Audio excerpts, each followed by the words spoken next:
I am Christina, and I am 32 years old. Steve and I have been together for 6 years, and I love him very much. I wanted to marry him my whole life and asked him to marry me several times, but each time he politely said no. But he finally agreed to my 5th request not long ago. Right now, we're busy getting ready for our wedding by making plans and picking out clothes. But even with all of this work, every day is fun, and I hum songs without even realizing it. Then one day, while I was happy, a prenuptial agreement was put in front of me. Steve had said that this agreement was needed in order to get married. What was agreed upon was that what belonged to each of us before we got married would stay the same. We would not mess with what the other person gets in the future, and we would update this document if our family situation changed.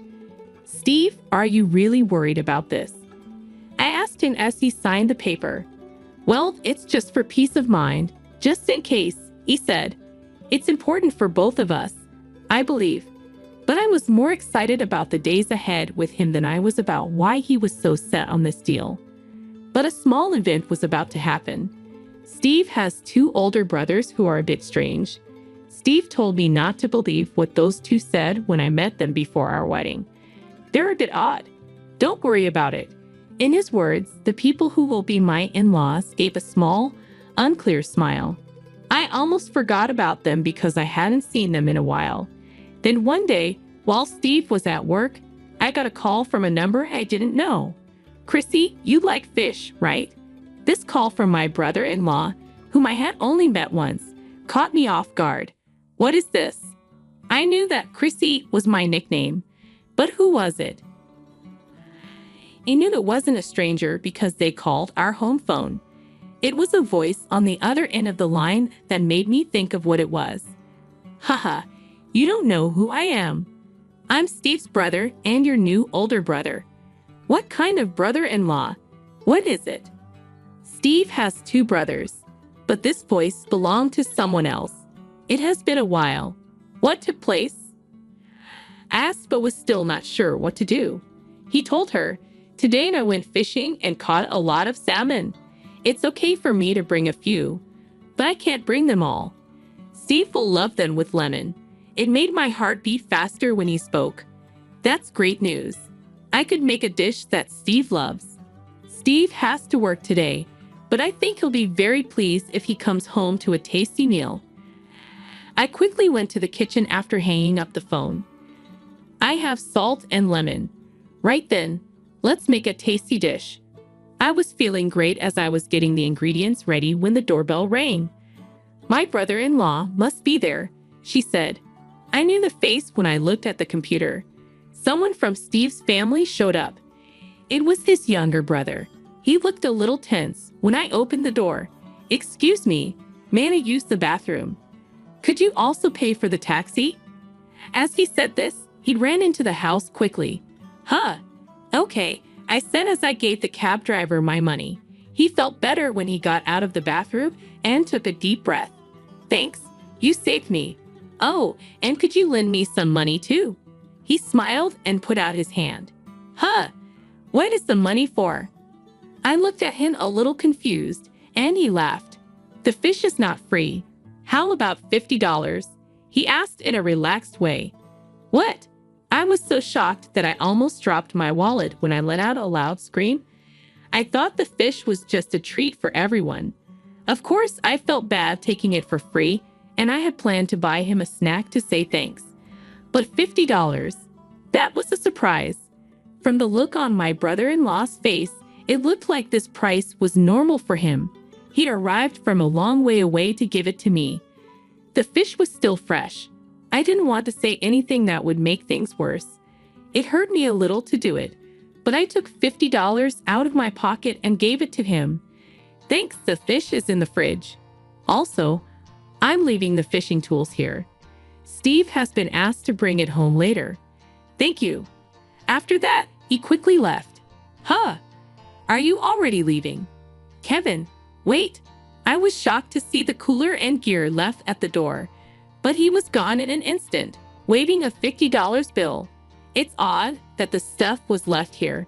It won't fit here. I forgot to pay for the cab. I thought about the cab fare I had paid for him, and it looked like I was having a hard time. It feels weird to ask Steve to carry this. How do I bring up the cab fare? What was even more surprising was what was in the cooler. After I calmed down, I planned to make a dish. I said, "What?" When I opened it, "What is this?" There was only one small fish on top of a lot of ice. I couldn't move because I was so shocked. "What is this, then?" I had no words to describe how shocked I was. I was excited about getting a lot of fish because of how my brother-in-law talked. I was so excited that I cut a lemon. I could only sigh when I saw the lemon I had cut with joy. A few months later, I went to a nearby small cafe. "Don't tell my younger brother, but I need to talk to you about something." The urgent call came from my husband's older brother. His voice sounded urgent. "Listen, I need to talk about something important, but I can't tell my parents or brother." He said that over and over again. I was a little nervous, but the chosen cafe was warm and bright, and it was daytime, so I thought everything would be fine. "Christina, come over here," he called out loudly as soon as I opened the door. Other people were staring at me, which made me feel bad, so I quickly walked over to his table and looked down. "Look at that blush, Christina. You're so cute." My brother-in-law's smile made my cheeks get even redder. "Let's have a little more peace and quiet." He waved his hand and said, Okay.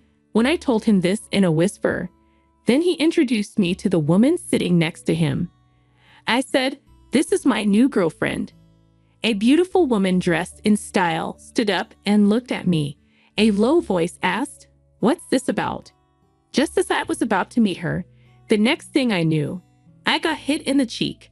I was shocked and couldn't figure out what had happened. Someone from the crowd just hit me. "Why?" The angry woman in front of me yelled, "Is this your new girlfriend? She's so annoying," and stormed out of the coffee shop. "James, hold on. What kind of joke is this?" It hurts a little on my cheek. My throat dried up from being so shocked. "Actually, I had a fight with my girlfriend," my brother-in-law said without any thought. "I thought about getting a new girlfriend instead of you and stopping our relationship." He laughed and said, "Thanks to that, it's all over now." Are you kidding me? This is something I never thought would happen. I began to get annoyed by how carefree he seemed. "Well, these things happen," he said with a wave of his hand. "It's not a big deal."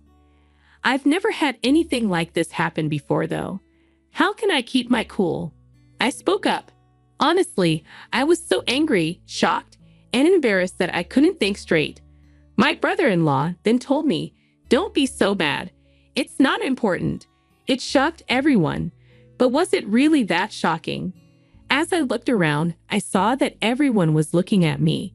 As I felt the looks of shame on other customers' faces, my cheeks burned. Because I felt bad, I looked down. My brother-in-law saw this as a chance and stood up, smiled, and said, "See you later." I said hello to my brother for me, and I left the store. "Hold on. Have a few more things to say," I yelled, but he was already out of sight, so he couldn't hear me. A staff member with a worried look on their face stopped me from going after him as soon as I stood up. "Excuse me, may I have the check?" As they gave me the bill, they said that was really the only thing that came to mind. It's been getting worse between me and my in-laws lately, so I was thinking about staying away from them. In my heart, I felt both powerless and angry because I had so many problems at once. After telling my husband everything, we agreed not to respond to any messages from his brothers. If they needed something, they would have to talk to my husband about it. I then chose to ignore the several texts I got after that. The happiness didn't last long, though, because my in-laws' 60th birthday party was coming up, and I had to go. I've always felt welcome with them, and I loved them as much as I loved my husband's parents. My mother-in-law said, "Wow, It's so big. And that separate room over there is so pretty too. Seeing her have fun made me feel better. This house would be great for the party if I could pick it. The in-laws wanted a traditional house that I got from my grandparents not long ago. That house is a classic house that is 230 years old and was moved. When my grandparents lived there, it was always busy. I talked about it with nostalgia. The first time I met my wife, it was also in such a traditional place, my father-in-law said as he thought back. It turned out they met while looking at old homes and having tea together. They found out they were both the same age.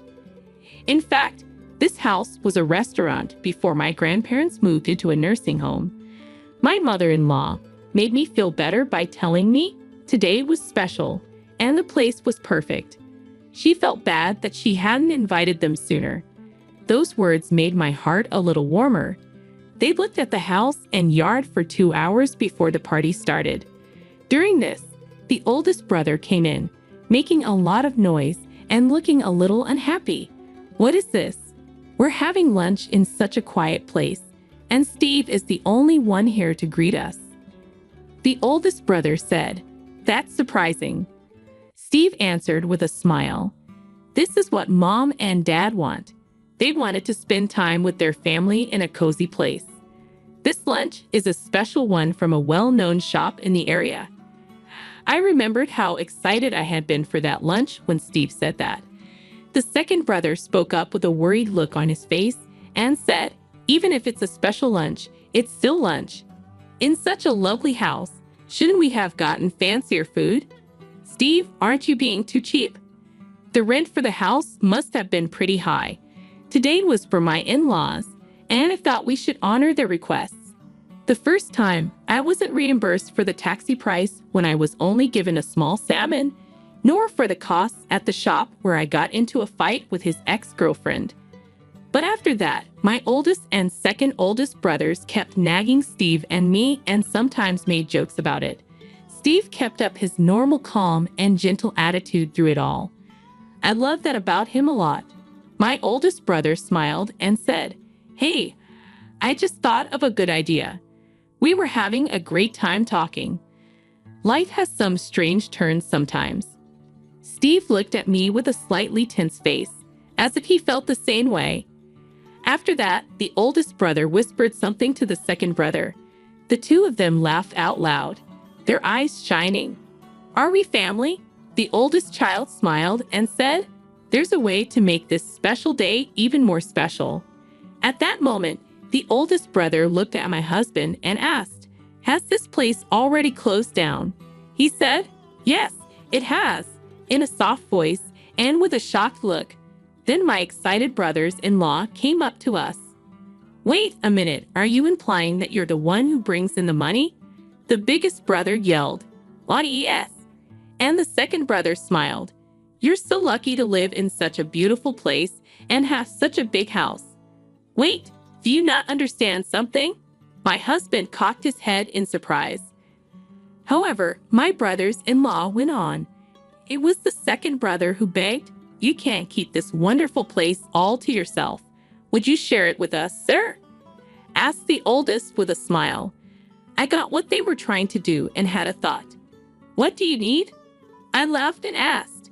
They looked at me with wide eyes, probably thinking about the things that belonged to our family. I couldn't just do what they said. I didn't receive this house, so it's not my husband's. My husband has always been there for me, especially when it came to my fortune. He told me many times, "If there's a problem, talk to me. Remember to follow the rules of our prenuptial agreement." My brother-in-law's behavior was even worse when I thought about how kind and honest he was. "Isn't this place in the most beautiful spot anywhere? You can get anything you need with just a short walk. Isn't this house a little too big?" The oldest child said, "Maybe we should let our younger brother's family live here," which was a lie. "We don't have to meet anymore if you don't agree." After taking a big breath, I said, "It's okay." They were shocked. "That's it. If so, can our younger brothers live here?" "Yes, of course," said with a smile. not just for the second oldest brother, but also for you. I hope everyone likes the house. These are the keys." When I gave them the keys, my brothers-in-law's faces lit up right away. "That's it. We're very thankful." "Yes, Christina. Thank you so much," she said. They walked around the house happily, while my husband asked, "Are you sure about this?" He did so with a slightly raised eyebrow. I grabbed his hand.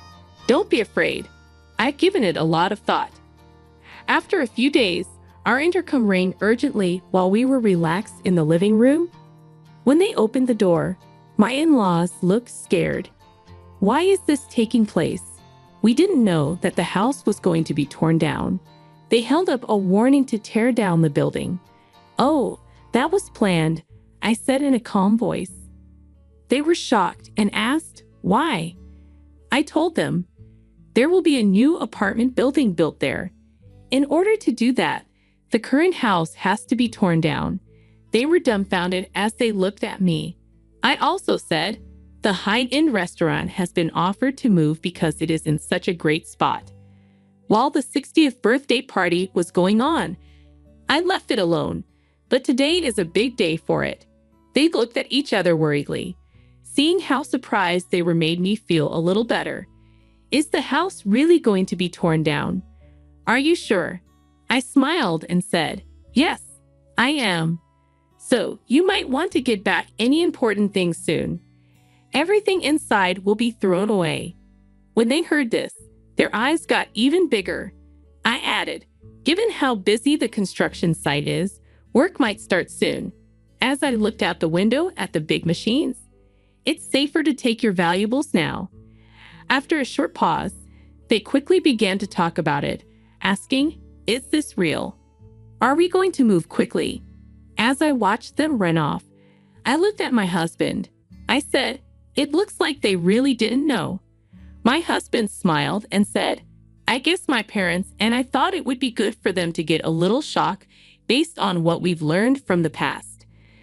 But we may have caused the workers trouble. The house keys were given to my in-laws?" "That's true." I told my husband and his parents the right way to go about telling them about my plans to move into a new house. Of course, I also told them that the house had been bought and gave them information about the date of the handover.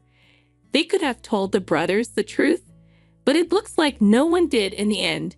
"Don't stress out about the workers," he told me. "I've already talked about it with them." I thought this might happen, so I told the worker ahead of time.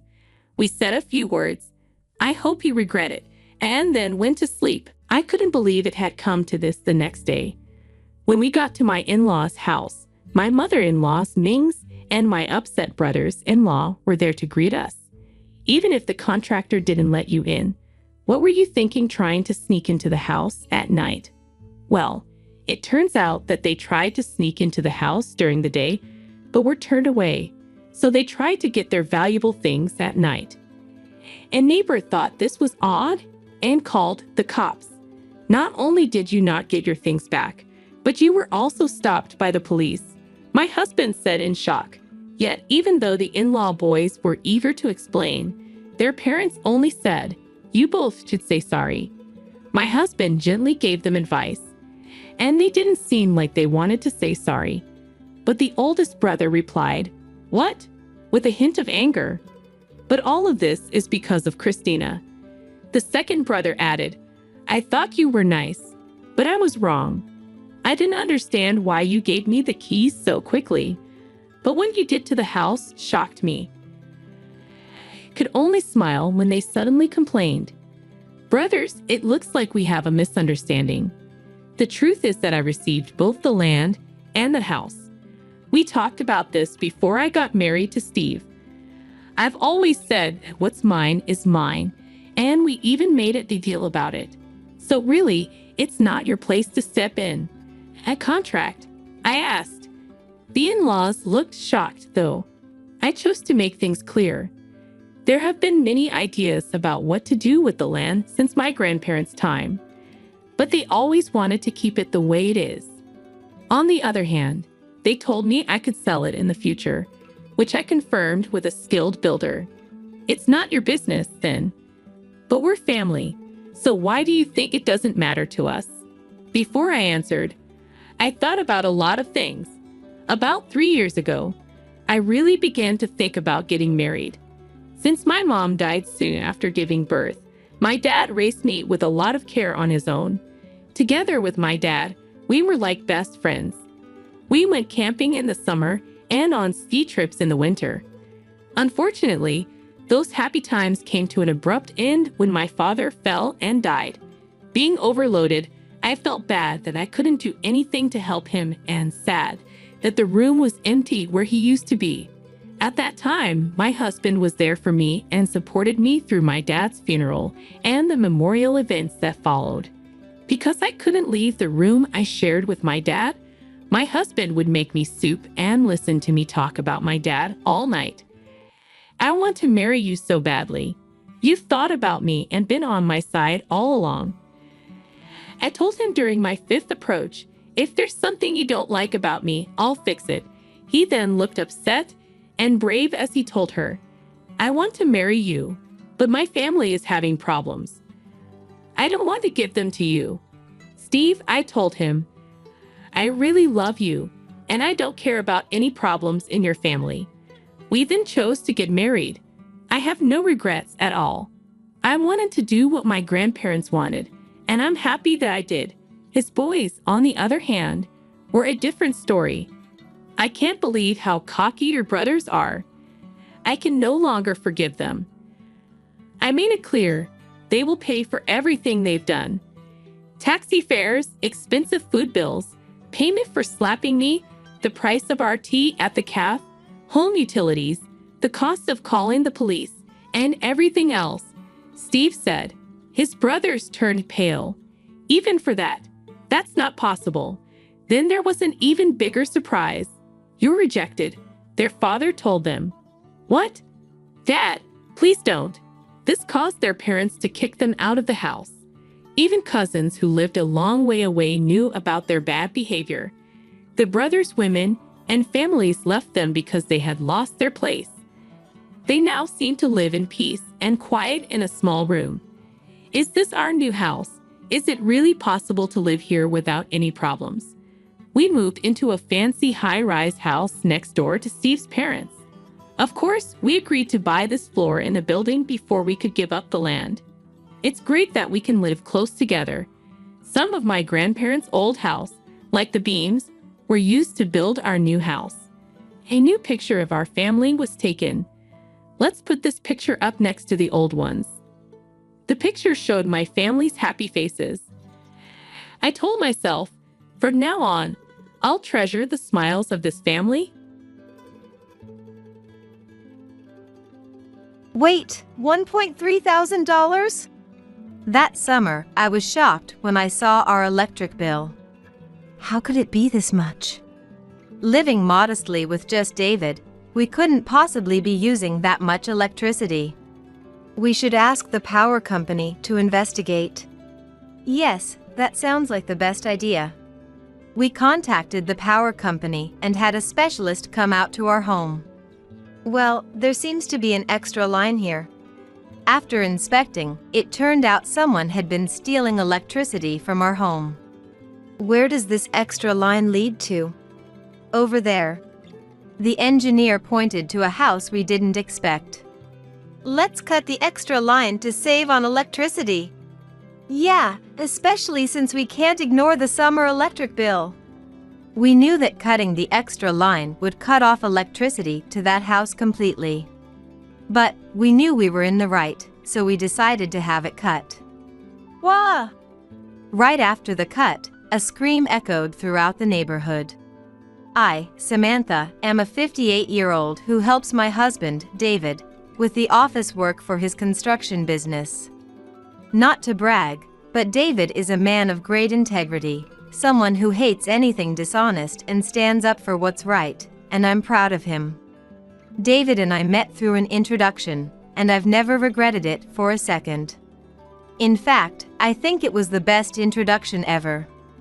David's family has been farmers for generations, and on a large piece of inherited land, we built our construction business and our home. Even with the business and home, we still have a lot of unused land with no current plans for it. Hey, David? How about we turn some of the unused land into a parking lot? That's a good idea, but I'd rather use it for our kids. His kind and thoughtful nature for our children meant I had no objections. Our family includes our son Andrew and our daughter Nicole, both of whom are married and living independently. Andrew lives in a nearby apartment with his wife, Kayla, whom he met in college. Nicole works for a large construction company and married her coworker, Justin.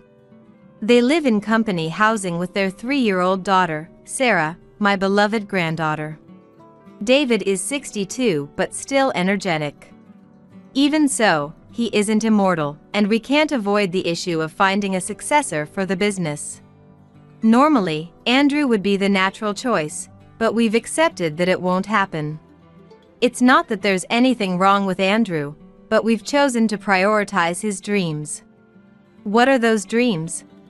Andrew has loved tropical fish since he was a child, and we supported him in pursuing that passion.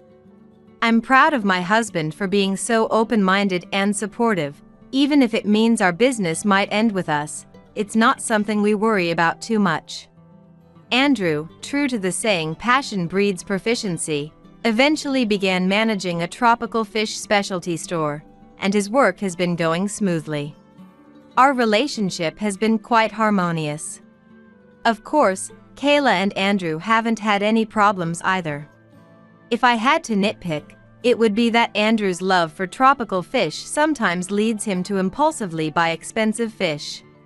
However, he has never asked us for money, and he seems to manage it responsibly, so there's no need to worry. Andrew and Kayla often shared their dreams with us. I want to own my house someday. When I do, I'll have a room just for my tropical fish. When I own my house, I want to get a dog. A Yorkshire Terrier would be nice. Currently, they live in an apartment, so they can't have a dedicated room for tropical fish or even keep pets. There was no reason to criticize their dreams. I could imagine that to fulfill those dreams, they would eventually need to own their own home. However, understanding they had their circumstances, we decided to take a supportive stance and only offer help if asked.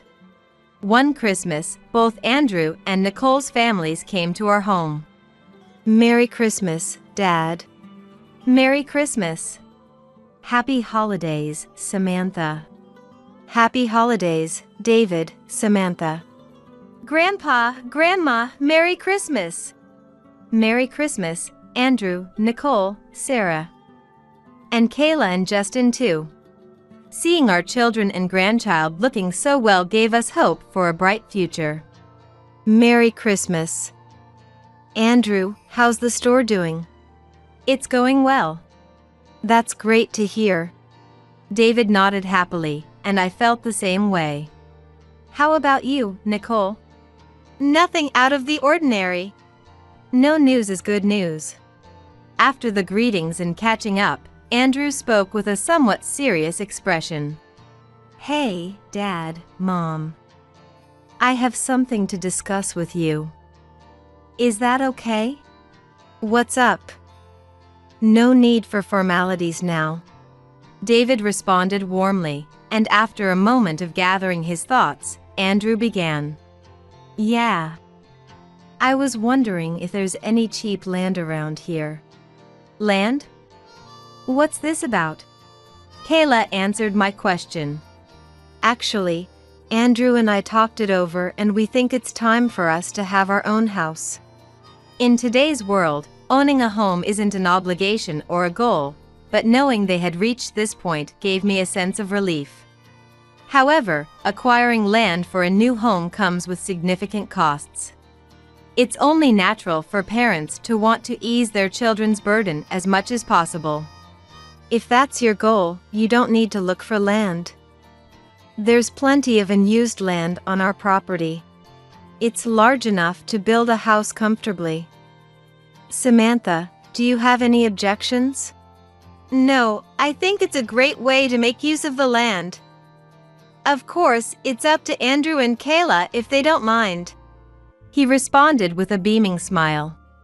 Really? That would be a huge help. Land costs can be quite a burden. Seeing their joy made our proposal more than worthwhile.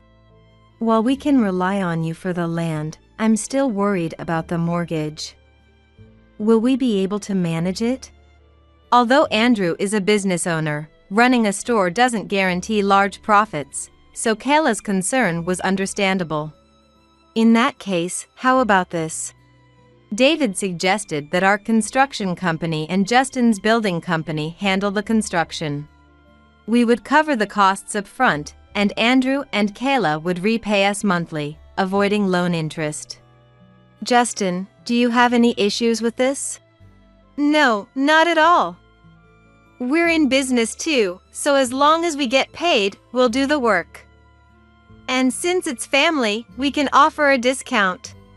Thank you, Justin. Seeing our son's smiles was the best reward. You can repay the costs monthly into my store's business account. And if times are tough, there's no need to strain yourself to make a payment. David then asked Andrew and Kayla to create a detailed budget and repayment plan before starting the project. Thank you for everything. We'll get started right away. Thank you for me too. This is such a stroke of luck. You're very welcome. Seeing Andrew and Kayla's grateful expressions assured us we had done the right thing. Soon after, Andrew submitted the repayment plan as instructed by David, and the construction of their new home by our company and Justin's began. Before the work started, Andrew showed us the floor plan with excitement. My dream is coming true. I'm going to have a room just for my tropical fish in the new house. There's no law against keeping a dog in your own home. I can finally get my Yorkshire Terrier. Andrew and Kayla's hopeful smiles were priceless, and I couldn't help but smile too. By the time summer came around, Andrew and Kayla's new home was completed, and they moved in with many tropical fish and a dog. It wasn't long after Andrew and Kayla started their new life that Andrew came to us with a concern. Sorry, Dad. Can you hold off on the repayment for the house this month? Things are a bit tight. I can do that, but you must pay next month. We need to be strict about this. Yeah, I understand. I assumed Andrew's tropical fish store wasn't doing well that month and didn't think much of it. One day, an engineer from the electric company visited our home. We'll be doing some work next door, so your power will be out for a while. We apologize for the inconvenience. Okay, I understand. We had no reason to interfere with the work being done on Andrew's house and agreed without a fuss. The work only took a few hours, and while it was inconvenient not having the air conditioning, we managed. However, when we received our electricity bill that month, we were shocked. $1.3 thousand? What on earth is going on? Since our construction business was on a company account, this amount was outrageous for a two-person household. I first suspected a meter reading error and immediately contacted the electric company. However, they confirmed that the reading was accurate and that the bill reflected our actual usage. We couldn't fathom using that much electricity, leaving us baffled. How can this be happening? We haven't used that much power. There's always a cause. If we're getting a bill like this without using that much electricity, it might mean someone is stealing our power. David's hypothesis seemed outlandish, but considering all possibilities, it started to make sense. Should we call the electric company for an investigation? Yes. We'll need to be present during the inspection. We promptly contacted the electric company, explained the situation, and requested an investigation. An engineer arrived quickly and began inspecting the external wiring. Well, there's an extra branch line here. Your electricity is being diverted elsewhere. I couldn't believe it at first, but seeing the additional wiring made it clear. This would explain the high bill if the other household is using a lot of electricity. David's suspicion was confirmed. Someone was indeed stealing our electricity. Who would do such a thing? Can you tell where this line goes? Yes, it leads to that house over there. The engineer pointed to Andrew's new house. Well, isn't that surprising? David's calm tone indicated he was furious. It was hard to believe that Andrew, whom we trusted, would do something like this. There was no excuse for this behavior, even from our son. I recalled the earlier visit from the other engineer who mentioned some work.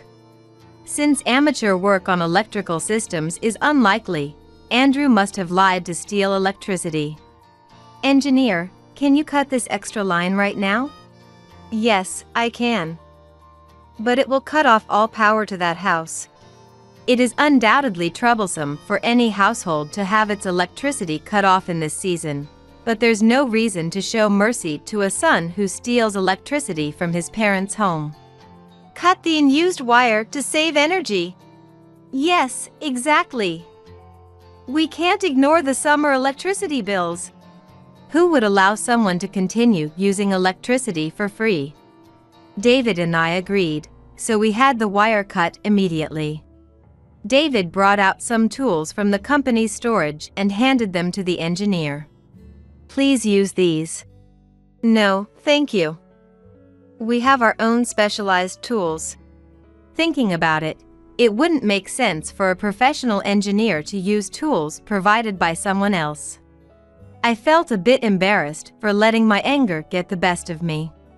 For safety reasons, we'll turn off the breaker. Is that okay? Yes, go ahead. Anyone would know that cutting a live wire is dangerous, so we first turned off the breaker for the entire house. Now, I'll cut the wire. Go ahead and do it. Though cutting a wire doesn't require any special effort, David's words were appropriate, as it felt satisfying to finally resolve the issue. It's done. Thank you. With the unnecessary branch wire cut, the issue was resolved. Ah! Right after, a loud scream echoed from Andrew's house, loud enough to be heard throughout the neighborhood. Why? Why? Andrew, looking pale, rushed out of his house. When he saw us, his face twisted as David glared at him with a furious expression. As mentioned before, David is a person who absolutely does not tolerate dishonesty. Given that his trusted son had betrayed him, I could understand his anger, and I felt the same. Why are you in such a hurry, Andrew? Well, my tropical fish are dying because the electricity was cut off. Do you love the fish you raise with the electricity you stole from us? Andrew was drenched in sweat, trembling as if he were in a cold place. Explain your reasoning. Yes. Andrew, unable to stand from fear, collapsed to his knees and confessed the truth. The electric bills are really high. And we need to keep the air conditioning on all the time for Kayla's dog. I understood his reasoning, but that didn't make it excusable. Recently, the electric bills have gone up, and we're struggling financially.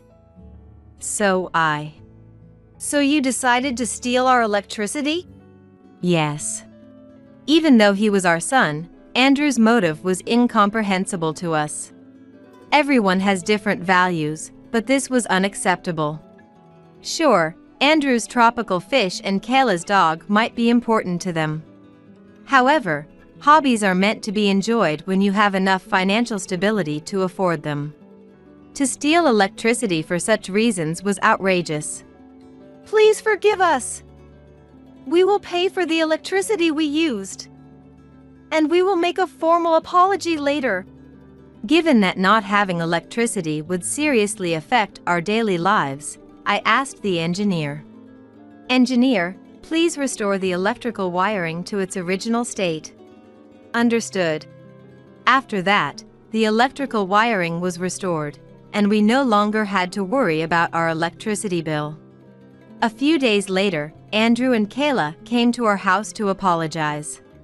"We are deeply sorry for what we've done. We're really sorry." Though they apologized profusely, it wasn't something we could easily forgive. "I never thought I'd have a thief for a son. We're cutting ties with you. Leave that house. We will buy it back." David's stern demeanor left Andrew with no choice but to agree. "Understood."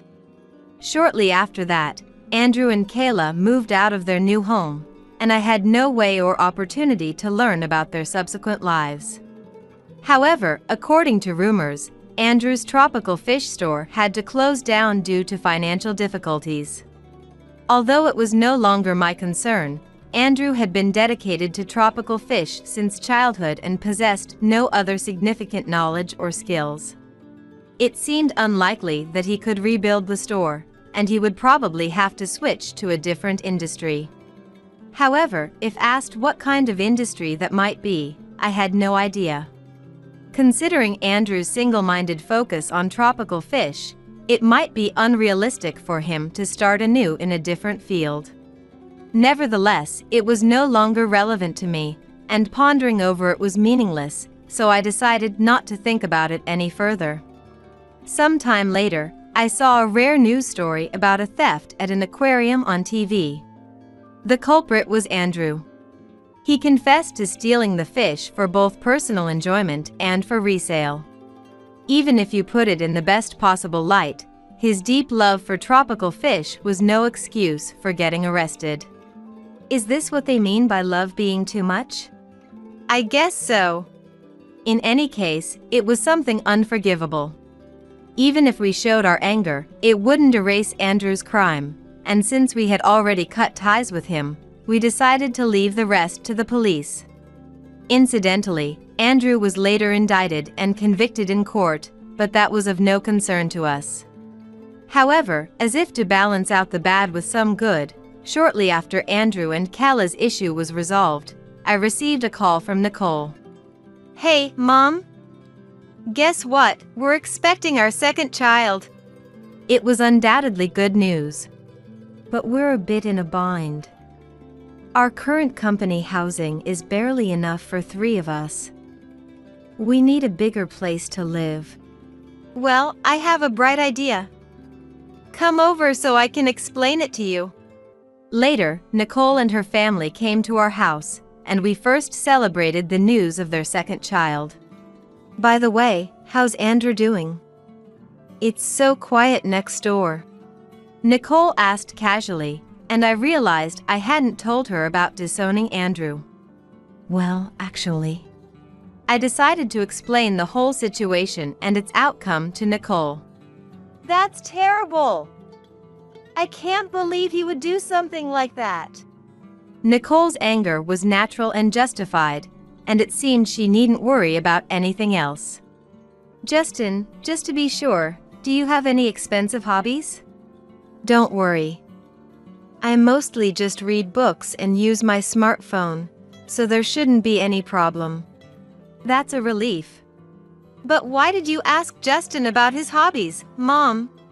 Well, you see, David and I then explained that we were in a position to resolve Nicole's family's housing problem quickly. We decided to give the now vacant house that Andrew and Kayla had left to Nicole and her family. I swear we would never do anything like steal electricity. You can rest assured about that. But is it really okay? Yes, it feels like $2,000 a gift. We are grateful for the offer, but it feels a bit too much. Despite their surprise and modesty, it would be a bit of a hassle for us to keep an unused house. Additionally, even if we sold it, the value would decrease no matter how good the condition was, so it wouldn't mean much. And more importantly, since it was on David's property, it would be awkward if someone else moved in. Please accept it without any reservations. Don't feel any undue burden about this. Yes, we're family, after all. Thank you very much. Justin's sincere gratitude reflected his good nature, making us feel reassured. Afterward, Nicole's family moved into the house next door, and not long after, their second child, our new grandchild, was born. Justin diligently pursued his work, and though I didn't pry into the details, there was never any talk of financial struggles in Nicole's household. We maintained a healthy and close relationship with Nicole's family, and having our two grandchildren nearby provided a sense of security. Thus, I spent my days happily watching my adorable grandchildren grow up. We've made our own cheap products, so goodbye. Those were the sudden words from Daisy, the daughter of the president of a longtime client company. I understand. We won't deliver to you ever again, I managed to say in a strained voice. Daisy laughed gleefully, clearly pleased with herself. But her laughter won't last long. I returned to my company, determined to get back at her, and began preparing to confront her. The next day, Antonio, the president, showed up looking pale. My name is Agatha. I lost my husband early on and have been supporting the company he left behind ever since. At first, I struggled as I didn't know what I was doing and things weren't going well. But I knew I couldn't continue like this, so I visited companies my husband had connections with and desperately pleaded with them to teach me the business. I absorbed everything they taught me, and once I gained the recognition of my employees as their president, I studied even harder. My employees supported me in various ways, developing unique technologies and creating hit products for me. I grew increasingly determined never to let this company go under. As I worked tirelessly, I suddenly realized I was already 65. At an age when most office workers retire, I was still going strong. Of course, my successor had already been chosen from among the executives who had supported me for many years. Still, I loved my job and wanted to continue as long as my body would allow, and my successor understood that. Today was our annual New Year's party. The atmosphere of the venue had changed significantly since I was young, but it was an event we never failed to hold. The New Year's party was always held in a hotel banquet hall in a buffet style. As the appointed time arrived, the presidents of companies related to mine would show up. I was 65 now, so I had experienced my fair share of generational changes. The faces in attendance were a little different from last year, so I surveyed the room with a deep sense of nostalgia. This time, I was participating with the male employee who would become the next president. I had told him to make sure to communicate with those around him and conduct himself in a manner befitting a president. As I watched over him making the rounds with a slightly nervous expression, I also greeted the presidents of companies I had relationships with. Many of the presidents of companies who had helped me when I was young were also in attendance. They were all around my age, but they still seemed to be active and going strong. Seeing everyone as energetic as they were last year put me at ease. Being able to welcome a new year together with such lively companions was a source of vitality for me. As I was absent-mindedly looking around, I suddenly bumped into someone. I quickly turned around to find a young woman I didn't recognize standing there. Since it was our first meeting, I assumed she must be the wife of one of the company presidents. But had anyone recently informed me of their marriage? While pondering this, I immediately apologized to her. However, she didn't apologize back and instead looked me up and down as if appraising me. "Is something wrong?" I asked, feeling suspicious. The woman then spoke to me in a mocking tone. "Not really, but you're kind of in the way, you know? If you're just going to space out, shouldn't you go home, Grandma? I bet you're someone's mother, right? There are always people who tag along with their sons like this, or maybe your mama's boy of a son begged you to come with him." I couldn't hide my surprise at her unexpected words. I had never met someone so rude upon first introduction. As I stared at her wide-eyed in astonishment, the woman returned to her seat. It was the seat of President Antonio's. He had built his company into a large enterprise that maintained profitability every year. Recently, he had been actively engaging in overseas dealings, and his company had been associated with mine since its founding. However, he was also quite advanced in age. His wife was still alive, so this woman couldn't be his spouse. As I observed for a while, I noticed a young child seated next to her. The child's face looked familiar, and I involuntarily let out an "oh" sound. That must be Martin, President Antonio's 5-year-old grandson he had mentioned before. Which would make this woman likely Daisy, President Antonio's daughter. I never imagined that the timid president's daughter would grow up to have such an overbearing attitude. After returning to her seat, Daisy soon began yelling at her son Martin. Apparently, Martin had started playing with the fork in front of him. "Seriously? You're going to be the president of a big company when you grow up. Why are you doing such childish things?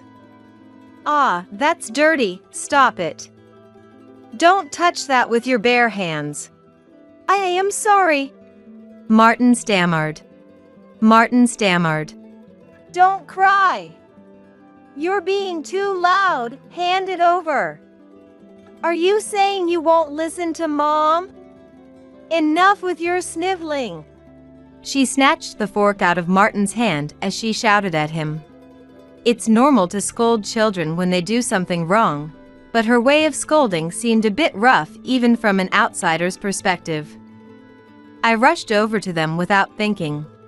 "You can't talk to him like that," I said. She glared at me out of the corner of her eye and clicked her tongue with an annoyed expression. "What, you're still here? Could you not interfere with how I choose to discipline my child?" Daisy was clearly hostile towards me. Even so, I firmly chided her. "But your child is crying, you know." At that moment, President Antonio hurried over. After greeting me, he immediately turned to her and began scolding her with a frown. "Daisy, calm down. It's only natural that Martin would cry if you get that angry. You're too soft on Martin, Dad. Kids won't understand unless you scold them a bit harshly sometimes." She said that and then snapped at President Antonio. "Don't butt in." Hearing those words, he fell silent with a troubled look on his face. Then, with the same perplexed expression, "I'm sorry for the commotion," he apologized to me. As I reassured him, saying, "Parenting is tough," I thought that he probably couldn't be too firm with his daughter due to his gentle nature. But as a father, shouldn't he properly scold her when necessary? I gazed at him with complicated feelings. In any case, Daisy can hardly be called a good mother. At this rate, her child might grow up to be warped. She may consider it none of my business, but if she's struggling with parenting, I've also raised children, so I might be able to offer some advice. However, when she saw my concerned face, she scowled in displeasure and lashed out as if taking her frustration out on me. "Wait, you were the president? I totally thought you were someone's mom. I mean, your age, you know? Well, you seem about ready to retire, right? Wouldn't it be better for the next president if you hurried up and vacated the position?" "Daisy, watch your tongue. How could you say such a thing?" "But it's true, isn't it? Even people much younger than her are considering me for the next president. So what does it say about the company to have an old woman clinging to the position?" "Oh, don't take it the wrong way. I'm just offering some advice." I felt my face stiffen involuntarily upon hearing her words. What she said did have some truth to it, but there's a way to say things. As if shaking off my irritation. "I suppose so," I ambiguously replied. "Humph." Daisy looked at me with a triumphant expression and scoffed. Your company supplies to my dad's company, right? That basically makes you our subsidiary, doesn't it? If you're the president, shouldn't you think more about your employees before complaining to me? That's enough, Daisy. President Agatha is your elder. Show some respect. Don't yell at me. I'm just trying to teach her to know her place since she doesn't seem to get it. Age has nothing to do with it. She glared at him in annoyance as she spoke. President Antonio wiped the cold sweat from his brow, looking flustered. For your company to survive in the coming era, you need someone who can flexibly adapt to modern changes. If you can't take my advice, you might be in for a rude awakening someday. With those words, she spat out her warning, forcefully grabbed Martin's hand, and left the venue. Martin started wailing loudly again as his arm was suddenly yanked. Daisy dragged him along, indifferent to her child's distress. Watching her back as she walked away, I felt unsettled. Sure, I may have butted in unnecessarily, but I didn't deserve to be berated to that extent. Besides, as the president, I do my best to consider what's best for the company. The nerve of her, saying such rude things without even knowing that. President Antonio apologized to me profusely, seeing the displeased look on my face, but my mood remained gloomy the entire day. As a result, I decided to skip the after party and head straight home. A few days after that New Year's party, Daisy unexpectedly showed up at my company. When I immediately asked my secretary if I had an appointment with her today, the secretary shook her head in surprise. Apparently, she had come to our company without making a reservation. Even if it was an urgent matter, how impolite of her. As I warily wondered what business she had with us, Daisy smirked at me with a malicious expression. Oh, so you really were the president. I'm here today as a stand-in for the president. By the way, have you decided on your retirement date? I suppose I could throw you a farewell party on behalf of the company, you know? The moment she entered the company, Daisy started spouting such disrespectful nonsense. I felt a flash of irritation but took a deep breath before asking her what she wanted. She then glared at me in displeasure, glancing around. I have something to discuss with the next president, not you. I want to talk about the future plans. I even came all the way here, so where are they? Don't tell me you haven't chosen a successor yet? The next president is currently out. If it's about company matters, I can hear you out. Your stubborn head probably won't understand anyway. Hurry up and call them back. I refused her demand, telling her it was impossible as she shouted at me in frustration. In the first place, the next president was away on a business trip. Even if she demanded their immediate return, it would take several hours. If she had properly informed us of her visit today, this misunderstanding could have been avoided. When I pointed that out, Daisy's face turned bright red as she yelled, I am the daughter of a major corporation's president. How dare a tiny company like yours not heed my words? Who do you think you are? The impossible remains impossible. Please come back to the company on another day. I spoke as politely as I could, but her voice only grew louder. I don't have as much free time as you. I'm raising my only son while working as the acting president of the company. I took time out of my busy schedule to come here, and you're looking down on me because I'm young? I bet you'd have nothing to do if my company stopped placing orders, right? Shouldn't you be accommodating my plans then?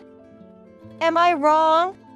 No matter how unreasonable or absurd her claims were, my stance on refusing her demands remained unchanged. In the first place, her yelling didn't frighten or faze me in the slightest. Perhaps sensing my unwavering attitude, Daisy caught her breath and bit down on her back teeth in frustration. Fine, I get it. Come to our company at the same time 3 days from now. I'll make you regret going against me." She rattled off those words in rapid succession and then dashed out of the president's office. She slammed the door shut behind her, as if venting her frustration, causing a loud bang to reverberate through the room. My secretary, perhaps overwhelmed by her demeanor, trembled with tears in her eyes. She was still young, so it was understandable that Daisy scared her. As I calmed my secretary down, I pondered what she could be plotting. As a president, I had faced many problems, but this was my first time dealing with someone so unreasonable and lacking in common sense. I might need to prepare myself to counter her, no matter what she threw at me. With those thoughts secretly in mind, I began to contemplate how to handle her next move. 3 days later, I headed to the president's office as Daisy had instructed. I had assumed President Antonio would be there as well, but when I entered the room with a bow, only Daisy was present. Sitting in the president's chair, she glared at me intently. Despite having done nothing wrong, it seemed I had completely earned her dislike. The discussion was unlikely to be a pleasant one. Thinking it unfortunate, I offered a gift as a conversation starter, but she accepted it only to thrust it at the secretary standing beside her, showing no interest. Before beginning the discussion, I asked where President Antonio was. At that, she grinned as if she had been waiting for the question. According to her, he had gone out to resolve some trouble and had left the role of president to her for the time being. By the way, my mother knows nothing about running a company, so that's why I'm serving as the acting president. You probably didn't know, but I'm incredibly capable. Managing a company is a piece of cake for me," Daisy boasted, puffing out her chest with a smirk. From there, her self-praise began. Apparently, after studying economics in college and teaching herself business management, Daisy had been working at her father's company as the next president. It was thanks to her achievements that her father's company was able to establish overseas dealings. She had even decided to pass the company on to her son when she stepped down as president. Her husband had run off, refusing to acknowledge their child as soon as their son was born, but Daisy had overcome that adversity, raising her son properly and building her current position. "Everything I do is right. You complained about my parenting methods the other day, but that's none of your business. You've got some nerve." With those words, she concluded her personal story. I responded with a vague acknowledgement and tried to subtly appease her. To my surprise, she was incredibly easy to win over and beamed at me, saying, "I'm glad you understand." She seemed to take great pride in her accomplishments. I continued to subtly praise her as we carried on our conversation. At this rate, I thought she might be easy to handle. However, she turned out to be a more difficult person than I had anticipated. "So, what was the matter you wanted to discuss?" I prompted, and Daisy finally got to the point. Daisy mentioned that she had some concerns about the products my company was supplying. I wondered if there were any areas for improvement, but she silently handed me the documents she had in front of her. The papers detailed the compensation my company was receiving. I couldn't quite grasp her intentions, but I accepted the documents and skimmed through them. However, I couldn't find anything amiss. As I tilted my head, wondering what this was all about, she smirked. "We've started making our own cheap products, so goodbye." For a moment, I couldn't comprehend her words. Even so, I'm sure my eyes were wide with shock. Seeing my reaction, she laughed heartily, clearly enjoying herself. "This is what happens when you go against me. I was so pissed off that I had your company investigated, and what you're doing is nothing short of betrayal." "What on earth do you mean? Are you still going to play dumb?" "Fine, I'll spell it out for you. No matter how you look at it, your company's products are ridiculously overpriced, aren't they? You might have fooled my dad, but don't think you can fool me the same way." She mocked me with a triumphant look. I tried to argue back, questioning what made our products overpriced, but she firmly stated that her company could now produce them more cheaply and would be terminating our contract immediately. Her words left me flustered, and I racked my brain for a way to persuade her. This company was one of our biggest clients. If our contract with them was cancelled, our company would be in jeopardy. The employees who had believed in me and followed me might lose their jobs. I couldn't let that happen. With that strong conviction, I passionately explained how our products differed from those of other companies and what aspects President Antonio had appreciated, leading to our long-standing contract. However, Daisy refused to listen to reason. "Your company is outdated. Cost reduction is essential in the coming era.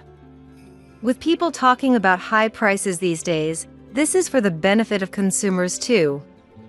If you can't even understand that and keep up with the current situation, I think you should seriously consider stepping down as president for the sake of your company and employees." Daisy spoke in an exasperated tone, so I asked if President Antonio also agreed with the contract termination. She brushed it off as if it were irrelevant. "I'm the acting president now. I've been given full authority over this company. I'm sure my dad would support my decision." Then, she waved her hand dismissively as if there was nothing more to discuss. Her exceedingly rude attitude almost made me lose my composure and lash out in anger right then and there. "I'll bring the contract termination documents to your company tomorrow, so don't try to run away." Her words were laced with venom. I was about to resign myself to accepting the situation when a clever idea suddenly occurred to me. I understand. We won't deliver to you ever again, I said in a strained voice. She became cheerful and showed a smile. Her laughter would be short-lived. I returned to my company and began preparing to confront her when she brought the documents tomorrow. She had been so insolent that she couldn't complain if she experienced a bit of pain. With that thought, I quietly waited for tomorrow to come. The next day, 5 minutes before my scheduled meeting with Daisy, I was wrapping up some paperwork when there was a knock on the door of the president's office, and my secretary's voice rang out. "Come in." I called out, and my secretary opened the door with her usual polite demeanor.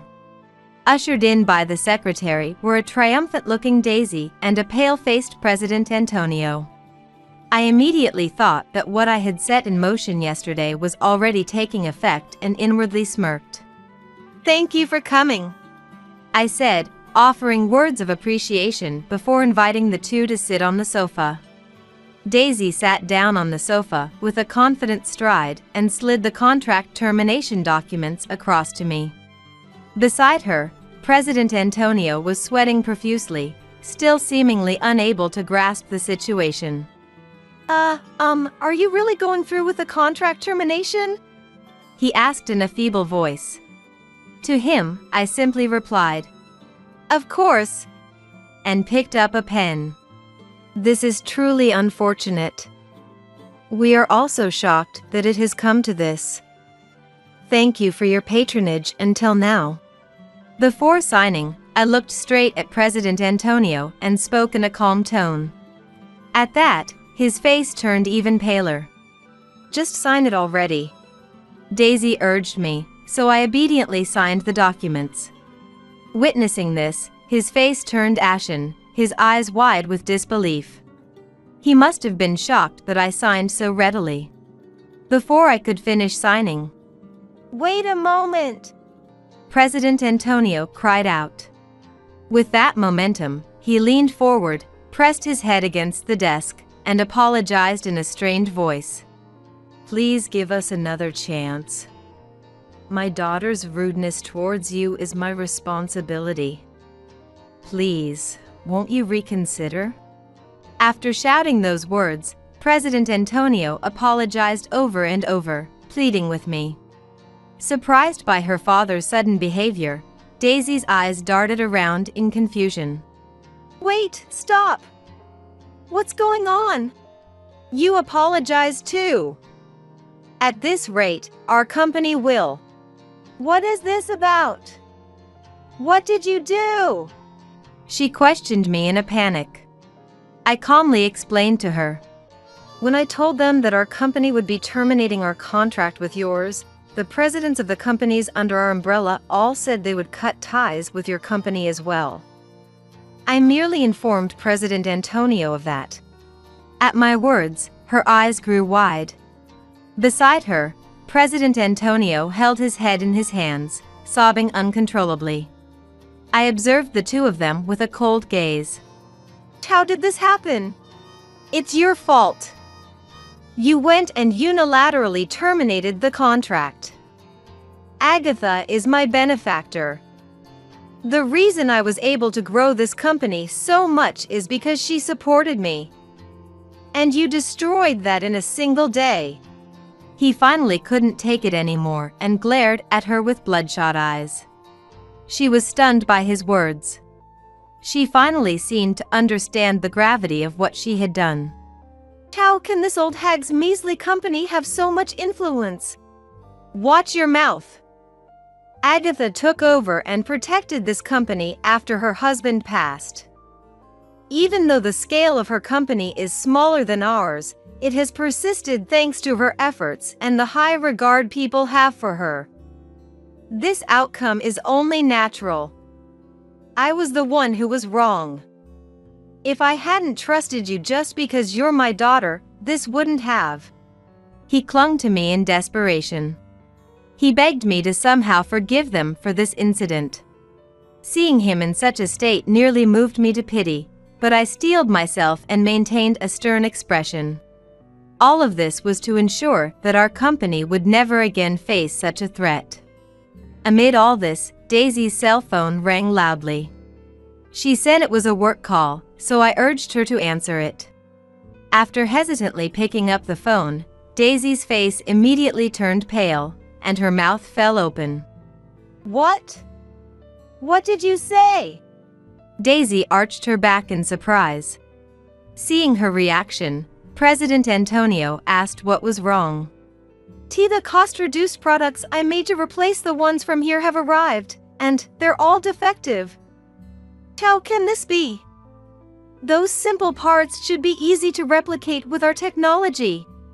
Watching her flustered state, I chuckled softly. Apparently displeased by my laughter, Daisy turned to me with a bright red face, glaring accusingly. That's impossible. Those products utilize unique techniques that our craftsmen have honed over generations. Even if you manage to create similar imitations, they won't be usable. Huh? Our company and yours have different histories, you see. I said that with a boastful attitude, seizing the opportunity. This is what happens when they underestimate my company's craftsmen. Also, our manufacturing methods are trade secrets, so we haven't taught them to your company's craftsmen. Even if you knew how to make them, we have patents, so you can't copy and produce them. If you made them in secret, our employees would notice right away. Well, I suppose it doesn't matter to your company now that the contract is being terminated. Upon hearing my words, Daisy was left speechless. For a few seconds, silence filled the president's office. Both of them had lost their will to fight, their faces ashen. Seeing their reactions as I had expected, I was mostly satisfied, but I decided to execute phase 2 of my plan. Do you want to pretend the contract termination never happened? At my words, President Antonio's head shot up. Seeing him nod vigorously, even as tears streamed down his face, I made a certain proposal. However, there is one condition. From now on, you must never let Daisy be involved in management. I can't trust her. In fact, from the moment I heard she was the next president, I had no intention of continuing business with your company. The future of a company led by someone like her is set in stone. What will you do, President Antonio? Without hesitation. I understand. he replied. Hearing his answer, Daisy angrily confronted him. Why? I've been studying to take over the company. You know how talented I am, don't you, Dad? Who else is going to succeed you if not me? In the first place, you're the one who decided you were the next president on your own, right? I never intended to entrust the management to you. There's a woman among our company's executives who is more capable than you. I wanted to leave the company to her. But then you said you wanted to be the next president, so I... Don't tell me, that impudent woman? I absolutely won't accept that. It seemed she had forcibly claimed the position of the next president. I hadn't met the woman they mentioned yet, but she, biting her lip in frustration, spun around to face me. Don't tell me you did this because that impudent woman told you to. She cast unwarranted suspicion on me, but I shook my head. I don't know who that woman is. But President Antonio, if she's truly competent, I believe choosing her is the right path as a president. Through this incident, have you learned the consequences of being lenient just because she's your daughter? As I said that, he replied, I understand. While tears streamed down his face. What happened this time is unforgivable. Daisy, take responsibility and resign. If you want to succeed the company, you need more experience. I'll never let you work at my company again. Get out of our house too. That treatment is too harsh. I'm your biological daughter. And I can't believe you're entrusting the company to someone who's not even family. Martin is already studying to take over the company in the future, you know. We need to talk about Martin as well. I never reprimanded your attitude towards him because I believed you were growing into an adult. But I always had this nagging feeling that your education wasn't benefiting Martin. What are you saying? I'm his mother. You're going to take a child away from his mother? That's just cruel. Daisy glared at him as she said that, but he maintained a serious expression and intimidated her with a low voice, saying they needed to have a family discussion. Hearing his tone, she swallowed her words and hung her head. I believe we're done here. Let's forget about the contract termination. I look forward to working with you in the future. I'll personally speak to the presidents of the other companies as well. As I said that, his complexion improved somewhat. Daisy looked frustrated, but seemed to have no intention of saying anything more. He dragged her out of the room as she kept her head down.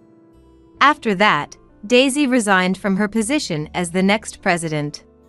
The woman they had mentioned took over as the next president. She came to greet me once, and unlike Daisy, she was a graceful and intelligent woman. Apparently, she was really kicked out of the house and told not to return until she could support herself. After a thorough discussion about Martin, he chose President Antonio over Daisy. Daisy reportedly cried about being an unlucky parent, but it seems he had been constantly oppressed by her and found it painful. President Antonio empathized with Martin's feelings and decided to raise him. Even though her child was taken away, Daisy threatened, I'll sue you. But with Martin's testimony, her lawsuit apparently didn't hold up. In the end, she was forced to leave the house and live on her own. The presidents under my company resumed their dealings with President Antonio. However, due to this incident, his standing took a significant hit. He was shocked to see his company's performance, which had been steadily rising, now stagnating. Furthermore, various plans Daisy had carried out at the company without permission came to light, resulting in billions in losses. It's unclear whether President Antonio's company can recover, but since he bears some responsibility, I hope he reflects deeply on this. My company avoided the contract termination and maintained its performance. In fact, As President Antonio desperately tried to regain his company's performance, we received a flood of orders from him, increasing our revenue even more than before. Moreover, an overseas company that had taken notice of my company directly proposed a business deal. By accepting that deal, my company successfully expanded overseas. Faced with rewarding work, our employees united and even succeeded in developing new technologies. Seeing my employees working with bright expressions, I wholeheartedly feel that it was truly worthwhile to diligently protect this company. When I woke up, I was in the hospital. A nurse nearby was surprised and hurried over to me. According to the nurse, it seems I had been in a car accident and had been unconscious for over 3 years. Furthermore, I was told by the nurse that my daughter, Kate, was in the middle of her wedding ceremony. My daughter getting married? I hadn't even heard she had a boyfriend 3 years ago, let alone that she was getting married. Had she grown up so much without me knowing? It was a feeling of happiness and loneliness that I couldn't quite describe as a parent. After a while, when the doctors had calmed down, my daughter rushed over in her wedding dress, having interrupted her ceremony. She must have really hurried. Though her makeup and dress were disheveled, my daughter looked beautiful as a bride. The man standing next to her must be her husband-to-be. He was wearing a tuxedo that matched my daughter's dress very well. Mom, I'm so glad. Tears flowed as my daughter grasped my hand, causing my own tears to well up. I'm so glad you woke up, Mary. It was then that I finally realized. This man was David, a colleague from my workplace. Unbeknownst to me, my daughter had married my colleague. You've become so wonderful. This moment of emotion was brief as the two began to whisper seriously to each other. What should we do? Our plan has. I heard such words. Plan? I repeated the words I heard. In place of my stunned daughter, David began to speak with a serious expression. Mary. Actually, we intended to do something at today's wedding. David then explained everything leading up to today's plan from the beginning. When I woke up, I was in an unfamiliar place. I couldn't immediately remember why I was here. But I knew it was a hospital. And then I could remember my name. My name is Mary. As I looked around, trying to remember what happened before I got here, I locked eyes with a nearby nurse. The nurse was surprised and rushed over to me. According to the nurse, it seems I had been in a car accident and had been unconscious for over 3 years. 3 years. I did a quick calculation of my age before losing consciousness. It seems I had merely slept and turned 52. The nurse who kindly spoke to me called another nurse, and then my primary doctor was called. Soon, the primary doctor came to my room to check on me. One nurse said, "We'll contact your family," and left the room. Another nurse informed me that my daughter, Kate, was in the middle of her wedding ceremony. From the doctor's rush, I could tell that my waking up was almost a miracle. But what about this? Kate is getting married? I hadn't even heard she had a boyfriend 3 years ago, let alone that she was getting married. Had she grown up so much without me knowing? It was a mix of happiness and loneliness I couldn't quite describe as a parent. After confirming there was nothing wrong with me, the primary doctor said, "I'm really glad you woke up," and showed me a smile before leaving the room. After the doctors had calmed down, Kate rushed over in her wedding dress. She must have really hurried. Though her makeup and dress were disheveled, Kate looked beautiful as a bride. I wished I could have seen her like this at the ceremony. The man standing next to her must be Kate's husband. He was wearing a tuxedo that matched Kate's dress very well. Mom, I'm so glad. Tears flowed as Kate grasped my hand, causing my own tears to well up. I'm so glad you woke up, Mary. It was then that I realized. This man was David, a colleague from my workplace. Unbeknownst to me, Kate had married my colleague. You've become so wonderful. He looked different than he did 3 years ago, not just because of his outfit, but his face had matured. He had become a truly distinguished adult man. This moment of emotion was short-lived. The two began to whisper seriously to each other. After all, they had interrupted their important wedding ceremony for my sake. What should we do? Our plan has. I barely took in the content, but I heard those words. Plan? I repeated the words I heard. In place of my stunned daughter, David began to speak with a serious expression. Mary. Actually, we intended to do something at today's wedding. David revealed everything leading up to today's plan. The story goes back to before I had the accident. I met Tom, a year older than me, through business dealings with a client, and he pursued me passionately until we got married. We were blessed with our precious daughter, Kate, who turned 24 this year, making us a family of 3.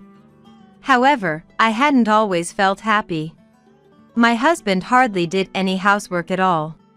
I accepted his proposal because, before we were married, he seemed like someone who would cherish me and not be like this. It's nice for you. You earn more than I do. He changed after we got married. He knew before we got married that I earned more, and he said, "Let's both work and help each other out with the housework after we get married." But once we were married, he constantly complained about me earning more. Feeling inferior because he was outdone by me in both work and housework, my husband probably wanted to assert his dominance through words. At home, he began to nag me persistently. "I wish you would stop saying things like that." At first, I tried to argue back and discuss things. However, no matter what I said, my husband would deny it and not accept anything I said. It was impossible to have a discussion with him. Gradually, I found arguing back tiresome and decided to just ignore everything. No matter what was said, I didn't argue back or show any sign of being upset. I thought he might stop if I didn't react, but instead, my silence seemed to give him free rein to say whatever he wanted. Yet knowing it was futile to argue back, I kept enduring, not letting his words disturb me.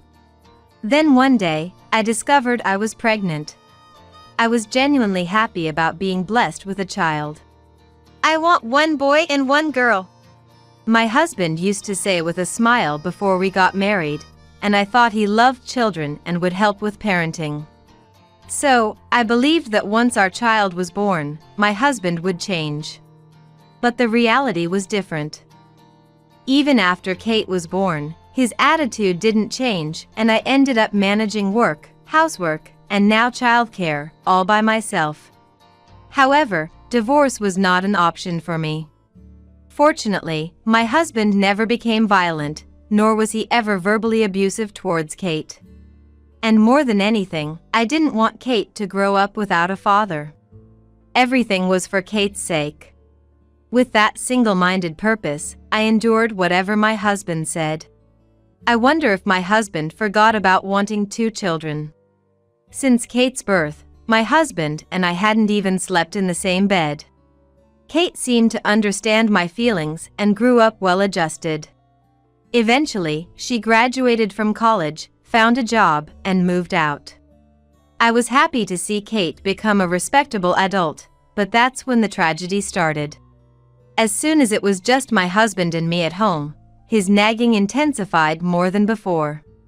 His overtime increased, and he spent less time at home, but his words towards me became more extreme. Due to stress and fatigue, I ended up crashing into a pole while driving and have been unconscious for 3 years. When Kate was informed about the accident, she left work early and rushed over. The surgery was successful, but the doctor said, "It's uncertain when she'll wake up, and it wouldn't be surprising if she passed away at any time." But the doctor said. Hearing that, Kate decided to take care of me and has been doing so ever since. As for my husband, he left all the caregiving to Kate and lived freely. Somehow, my husband maintained a good appearance outside, so he received courteous treatment from colleagues and neighbors who heard about my condition. It's always been like this. He's pleasant to everyone but me, liked by women in the neighborhood, and, from what I hear about his position and relationships at work, he wasn't regarded poorly. So, I was completely fooled by him before we got married. The way he acted after we got married was the real him. He wanted to be a good person outside, but at home, he wanted someone in a weaker position than himself, like a wife, to dominate.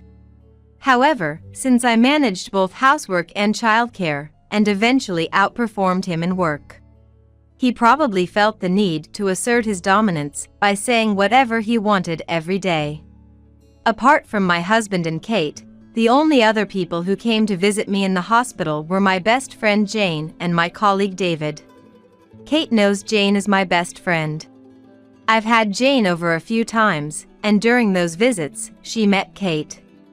David came to visit 2 days after I was hospitalized, and that's when he and Kate had their first one-on-one conversation. "I'll come to visit now and then. Don't overdo it." Jane and David were considerate towards Kate. Indeed, Jane made sure to visit once every month or two, and Kate was grateful for that. Kate and David met when he came to visit me in the hospital. David had joined my company as a new graduate. Since we graduated from the same university, I ended up looking out for him quite a bit. I remember being pleased to take care of him as if he were a son, since he was 2 years older than my daughter. I've resolved a few work-related issues for David, and he seemed to be grateful for that. Wanting to do something for me while I was hospitalized, he frequently showed up to offer support to Kate as well. Through my hospitalization, Kate began to realize that her father's attitude towards me was strange. As Kate grew closer to David, she started to confide in him about her uncooperative father, which led to their relationship becoming more intimate and eventually turning into a romance. Kate had repeatedly urged her father to visit me, but he kept refusing, citing work as the reason. In reality, my husband only visited me once the day after the accident occurred. He couldn't be reached on the day of the accident, and only showed up at the hospital for 30 minutes the next day before leaving quickly. He seemed sad that day, but I'm sure that was just an act to appear sympathetic to others. I know him. Given his past behavior, there's no way my husband would genuinely worry about me being in a coma. He's always been good at presenting a favorable image to others. Then one day, when Kate went to pick up some of my belongings from our house, she witnessed something shocking. This discovery led to the plan they intended to carry out at the wedding. Unbelievably, my husband and Jane were having an affair at our home. That day, he had told her he was at work. All his claims of being at work were lies. Taking advantage of my coma, he had started bringing Jane into our home. Kate left without letting them know she was there and immediately consulted with David. Let's gather evidence of the affair for now. David calmed Kate down and advised her to take a rational approach. They began to quietly gather evidence of the affair without letting my husband or Jane know. It turned out that my husband and Jane had been having an affair even before I fell into a coma. And on the day of my accident, he was with Jane. Now it makes sense why my husband's overtime increased after Kate started her job. It was because of the affair. But I had stopped loving my husband enough to suspect him of having an affair. After I was gone, it seemed they planned to remarry using the inheritance from my parents that would go to my husband. Among the evidence of their affair was a brochure for a honeymoon trip. I had heard that they were waiting for the inheritance from my parents, who had passed away years ago and left a considerable sum to go to my husband. When I discussed it with him, "We'll save this for an emergency," I had said. If I were gone, all the inheritance would go to my husband. The thought of him using that for his remarriage to Jane was horrifying. Kate and David had gathered enough evidence of the affair, employing a detective as well. 2 years after I fell into a coma. Considering everything with Mary and David, I know it's been tough. But I'll always be here to support you. Marry me. David proposed to Kate, and they got engaged. Simultaneously, David came up with a plan. Let's show everyone the evidence of Tom and Jane's affair at our wedding. Kate agreed to the plan, and they began preparing for the wedding. Unaware of such preparations, my husband and Jane continued to enjoy their affair, thinking I was none the wiser. Jane still visited me regularly, for reasons unknown. Was she looking at my unconscious face? Praying for me to disappear? It's distressing to think about. Kate didn't know how to act around Jane, who kept visiting despite her affair with Kate's father. It's bizarre to act normal around the woman having an affair with your father. Every time Kate saw Jane, she was reminded of her being with her father at home and felt the urge to yell at her. Yet, to ensure the success of their plan, she maintained her composure, pretending not to know anything. Apparently, Jane visited while David was there. That was the first time David and Jane met face to face. They only had a trivial conversation. Jane expressed concern for Kate and David, talked about me, and spent about 30 minutes chatting in the room. The atmosphere wasn't bad at all, sometimes even filled with laughter. That woman is the mistress, David murmured after Jane had left. I think even from Jane's demeanor that day, David couldn't possibly imagine she was involved in an affair. Afterward, Kate and David discussed Jane. Jane was the same age as me but looked younger for her age. She dressed nicely, wore her makeup well, and took great care of her figure. A stark contrast to me, who had been too busy to care much for appearances. Not that I looked terrible, of course. I hadn't heard much about Jane's love life before. She married around the same time as me but ended up divorcing within 5 years. Her ex-husband didn't seem like a bad person. But I thought it wasn't good to delve too deeply into her divorce, so I never asked. And I had no idea about her romantic life afterward. However, Jane seemed to have a fulfilling work and social life, so she didn't appear eager to remarry. The fact that she would have an affair was shocking. Or perhaps her past romantic experiences had led to this. I can't and don't want to understand the mindset of someone who has an affair, but Jane and I had been close friends since college, for decades. It's a shame she was the only person I could call a best friend. The wedding preparations for the two of them were coming to a climax. If we play this at the end of the reception. Kate, looking at the finished tape, got a big nod from David. Their plan was to show a video of my husband's affair at the end of the wedding. Both my husband and Jane were invited to the ceremony and indeed attended that day. All that was left was to play the video. Kate and David imagined the faces of Jane and my husband when the video was shown. Neither my husband nor Jane could have imagined that their affair would be exposed to all the guests at the end of the wedding. This would be a great humiliation for both of them.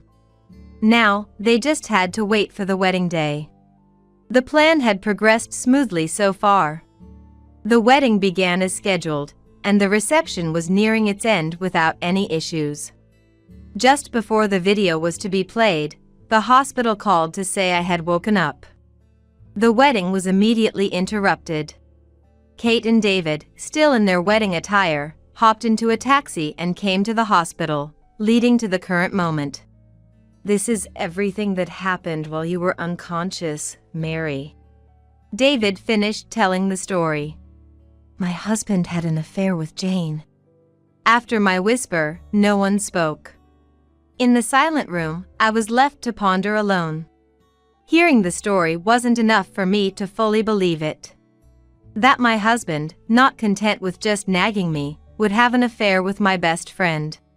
How low could a person sink? I might have been oblivious, but of all people, the mistress was my friend Jane. If that's true, they're both insane. Having an affair right under my nose and enjoying it while I was unconscious is unforgivable. Unable to speak further, the door to the hospital room eventually opened. My husband and Jane appeared. "I'm so glad you woke up." "Truly." Jane was the first to rush to my side. My husband followed, feigning concern. Since Kate, David, and now a nurse who had just arrived were present, they were probably putting on a show. After the nurse, who accompanied my husband and Jane, left, I briefly greeted her and then turned to look at my husband and Jane. Somehow, I was able to think about my husband and Jane calmly. They were dressed too nicely, probably still in their reception attire. But considering Kate and David came from the same place, they took too long to arrive. 30 minutes too long. What could that mean? Could it be that they came together, regretting my awakening and taking their time? That thought disgusted me. Contemplating how they must have wished for my absence, I shook off Jane's hand. "You! How dare you treat a friend who came all the way here like that?" Jane, taken aback, said nothing. My husband stepped forward to defend her. Was this a woman's intuition? Seeing their interaction convinced me of their affair's reality. "Kate, David, please kick these two out. Please." Jane looked confused, unable to grasp the situation, while my husband was just showing his anger. To them, I added more. "I've heard about your affair. I've put up with everything until now, but it's over. We're getting a divorce. And Jane, you are no longer a friend or anything to me. Just a stranger. Please never show up in front of me again." Upon hearing these words, Jane glared back at me, revealing her true nature before my husband could react. "You should have just left the money. You're just in the way of our happiness." Jane approached me with an expression I had never seen before. Kate stopped her, and David restrained my husband. "You really think you'll be okay without me? You'll regret this." Even now, my husband tried to assert his dominance with his words. He forgot Kate and David were there and lashed out at me as usual. "Yes. I'm better off without you." I looked at him coldly. His face turned red rapidly. Gradually, both my husband and Jane's voices grew louder and harsher until the nurses came to see what was happening. The nurse tried to calm down Jane and my husband, saying, "This is a hospital, please." But they wouldn't quiet down. Eventually, Jane and my husband were kicked out of the hospital. I never imagined confronting them about the affair in such a way. Once the commotion settled, I finally took a breath in the quiet room. "Kate, David, thank you so much. I would like to express my gratitude to the two of them, which I haven't been able to express yet. I hadn't yet expressed my gratitude to them for looking after me during the 3 years I was unconscious and for thoroughly investigating my husband and Jane's affair. I couldn't thank them enough." Kate and David exchanged glances before David knelt before me. "Mary, I apologize for the late introduction. Please allow me to marry Kate. I promise to make her happy," David said nervously. He was just a cute colleague 3 years ago, but he had supported me and Kate throughout these years. I had no intention of denying their marriage. "Of course. David, I trust you with my daughter. Be happy together." David smiled in relief at my response. Soon after, I was discharged from the hospital. Many things happened until my discharge, and Kate and David kept me updated. First, their wedding was canceled, and they sent apologies to all invitees, including the evidence of the affair planned for the last part of the wedding. Though the original plan and method differed, all invitees eventually learned of the affair. My husband's company had dealings with the hospital I was admitted to, and the hospital incident became known to his company, revealing his affair. His standing at work became significantly uncomfortable. Though he wasn't fired, at least. Jane, too, faced severe backlash, known as the worst woman for stealing a friend's husband and causing her to fall into a coma. Though the story might be exaggerated, such punishment seemed just. I divorced him and got compensation from both. Our house was in my name, so I sold it, leaving my ex-husband homeless. The compensation led to financial difficulties for him. I found a new place for myself and lived comfortably. I planned to return to work after the accident, but the aftermath made it impossible. However, I had enough from the compensation, condolence money, and savings to live comfortably. I decided to enjoy life and pick up new hobbies, making up for the lost 3 years. I heard my ex-husband and Jane broke up after a huge fight. Jane was apparently after money. And my ex-husband had pretended to earn more than he did. I had never bothered to talk about this with Jane either, so Jane seemed to think that her ex-husband was making a lot of money. Jane exploded when she realized the truth after being kicked out and facing demands for compensation. Thought you had money. That's why I wanted to remarry, she reportedly said. It's a rumor, but perhaps she wanted a second chance at happiness. Still, I feel no sympathy. It seems my ex-husband was easily fooled by Jane, who appeared to respect him. While it's a bit sad to see them lose everything, I wonder if they've experienced the same or even greater hardship than I did during these 3 years. Seeing them like this, I feel a sense of closure. There was a time my ex-husband, having lost everything, managed to find me. I was wrong. Please, let's start over. He pleaded with me for the first time, but I called the police to take him away. After a thorough talk with the police, I believe he won't come to see me again. Feeling fear when he suddenly appeared was a first for me, seeing him in such a state. Since then, Kate and David have been living happily together. They even chose their home close to my new place. Occasionally, they come over to visit, or we go out together. I truly feel this is the happiest I've ever been. I'm looking forward to seeing my grandchildren someday. Grandma, I'm hungry. What's for lunch? It was just before noon when my daughter Amelia, who was expecting her second child, brought her son Joseph back home. Joseph, waving his hands cheerfully, looked so adorable, and I replied with a warm heart. For lunch, we have Amelia's favorite omelet rice. Do you like it too, Joseph? Yeah. I love omelet rice. Joseph, spinning around with his arms raised in joy. Then, a loud noise came from the direction of the cupboard. Amelia? Rushing towards the cupboard, I found Amelia leaning tiredly on the desk, looking exhausted. Are you okay? Just as I stepped closer to support Amelia, something unbelievable happened right before my eyes. A small shadow moved incredibly fast towards Amelia and, with all its might, kicked her in the stomach. What? Amelia crouched down, and before her stood the small shadow. Joseph? Incredibly, the little shadow that had kicked Amelia, holding her stomach, was Joseph. I was stunned and incredulous for a moment, but quickly scolded Joseph. Hey, Joseph! What are you doing to Mom?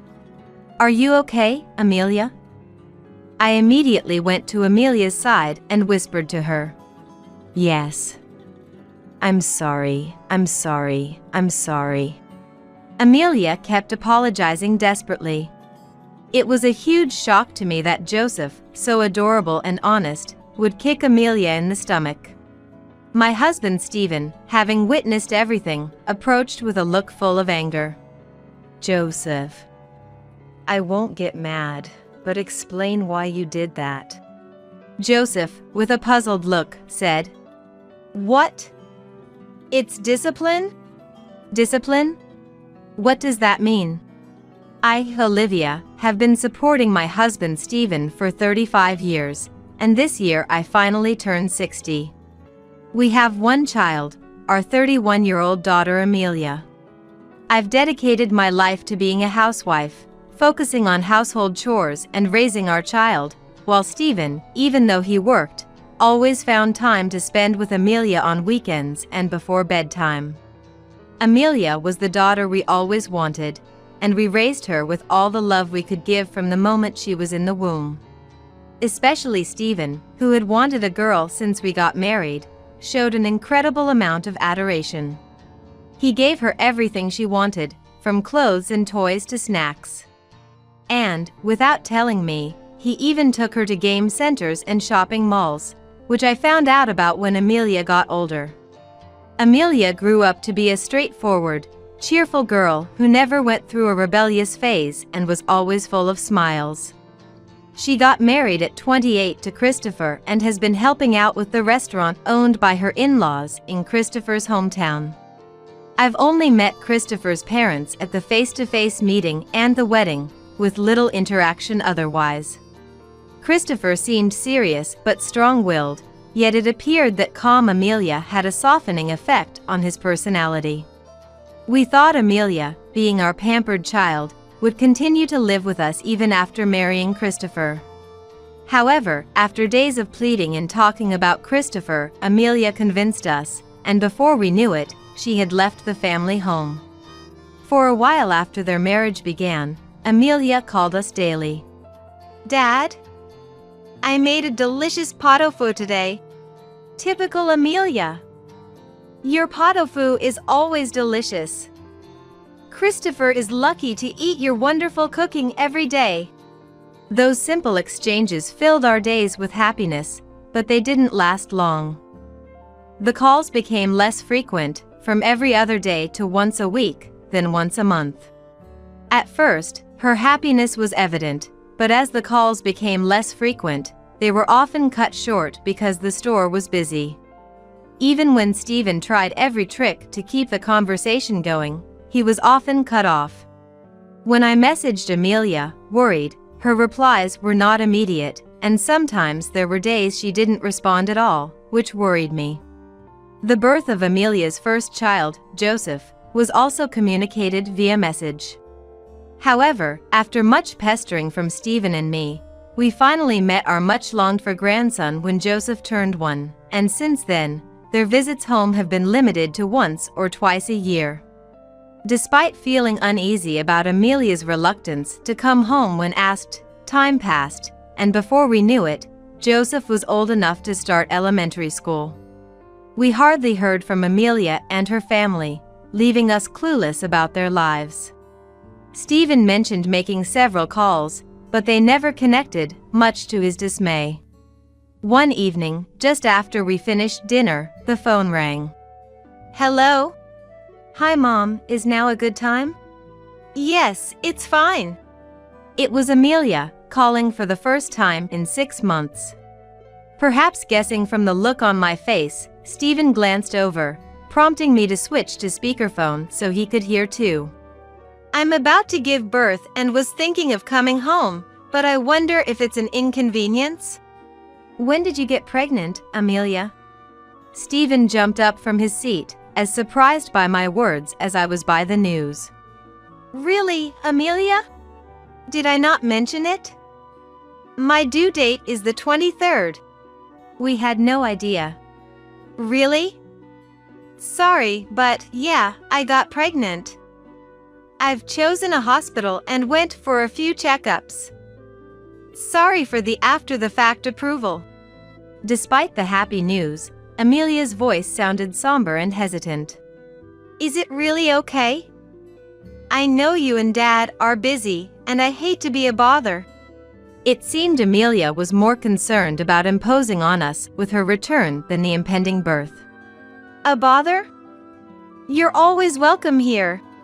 Stephen eagerly replied before I could. That's right. We're always looking forward to you and Joseph visiting. Thank you. Then I'll be in your care. With those few words, Amelia ended the call. Amelia? Amelia? The abruptness left Stephen calling into the phone, but only the sound of the call ending responded. Is Amelia okay? Stephen gripped the phone, murmuring as if speaking directly to Amelia. Something was off with Amelia. I've never heard her sound so down. The joy of hearing our daughter's voice after so long was overshadowed by worry due to her uncharacteristically subdued demeanor. The following week, the day for Amelia and Joseph to return arrived. We went to the bus terminal early in the morning and waited eagerly. Soon, Amelia appeared, holding Joseph's hand. Amelia! Joseph! Stephen rushed over, waving enthusiastically. Mom, who is that? Joseph, noticing Stephen, didn't seem to remember him, having not met in over 3 years. That's your granddad, and I'm your grandma. Amelia approached with an apologetic look, greeting us. As they got closer, Stephen, trying to hide his shock at not being recognized, greeted them with a forced smile. Amelia. Joseph. Have you been well? Dad. Amelia's face stiffened, perhaps reading Stephen's expression. And she whispered something to Joseph.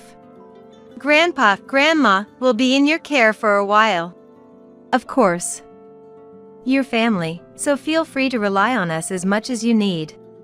It was clear Amelia had instructed Joseph on what to say, so Stephen responded reassuringly.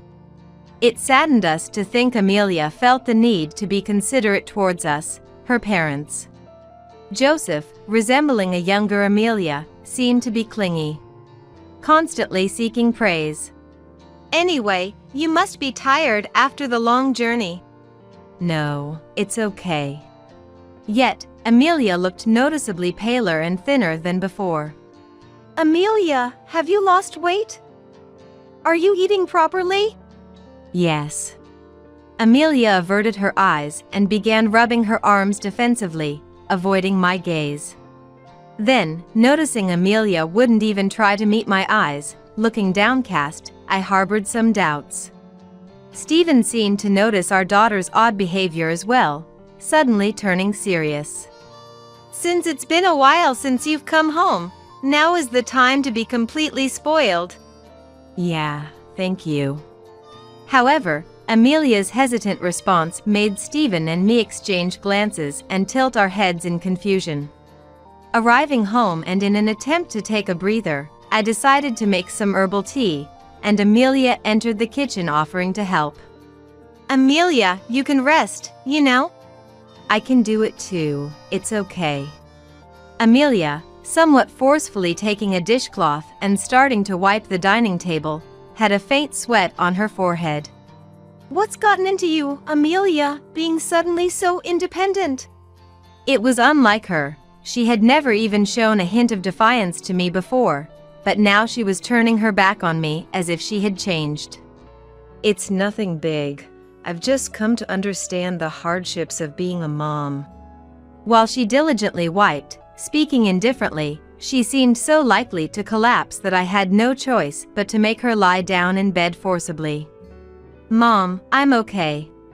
Lying down, Amelia said in a faint voice, making me feel even more anxious. Don't worry about Joseph. We're looking after him, so just try to get some sleep for now. I'm sorry. Before, she would face me with a sunflower-like bright smile, but now Amelia seemed like a different person, trembling and curling up small. It's not I'm sorry, it should be thank you. Yeah, thank you. I continued to gently and slowly stroke Amelia's shoulder.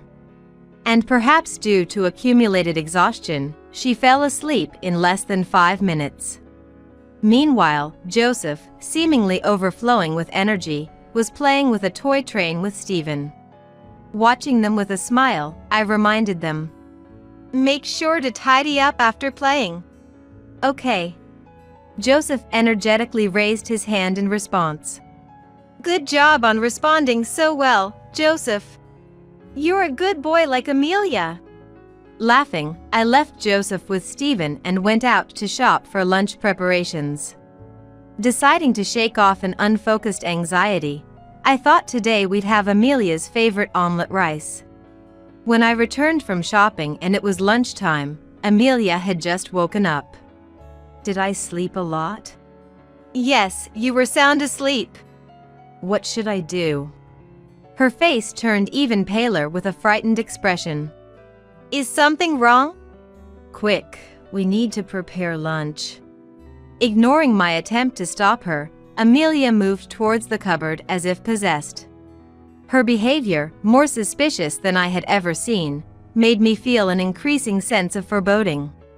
Just then, Stephen and Joseph, tired from playing and hungry, came in. Grandma, I'm hungry. What's for lunch?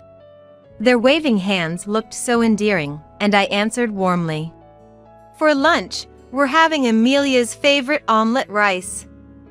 Do you like it too, Joseph? Yeah. I love omelette rice, Joseph said, turning around with his hand raised.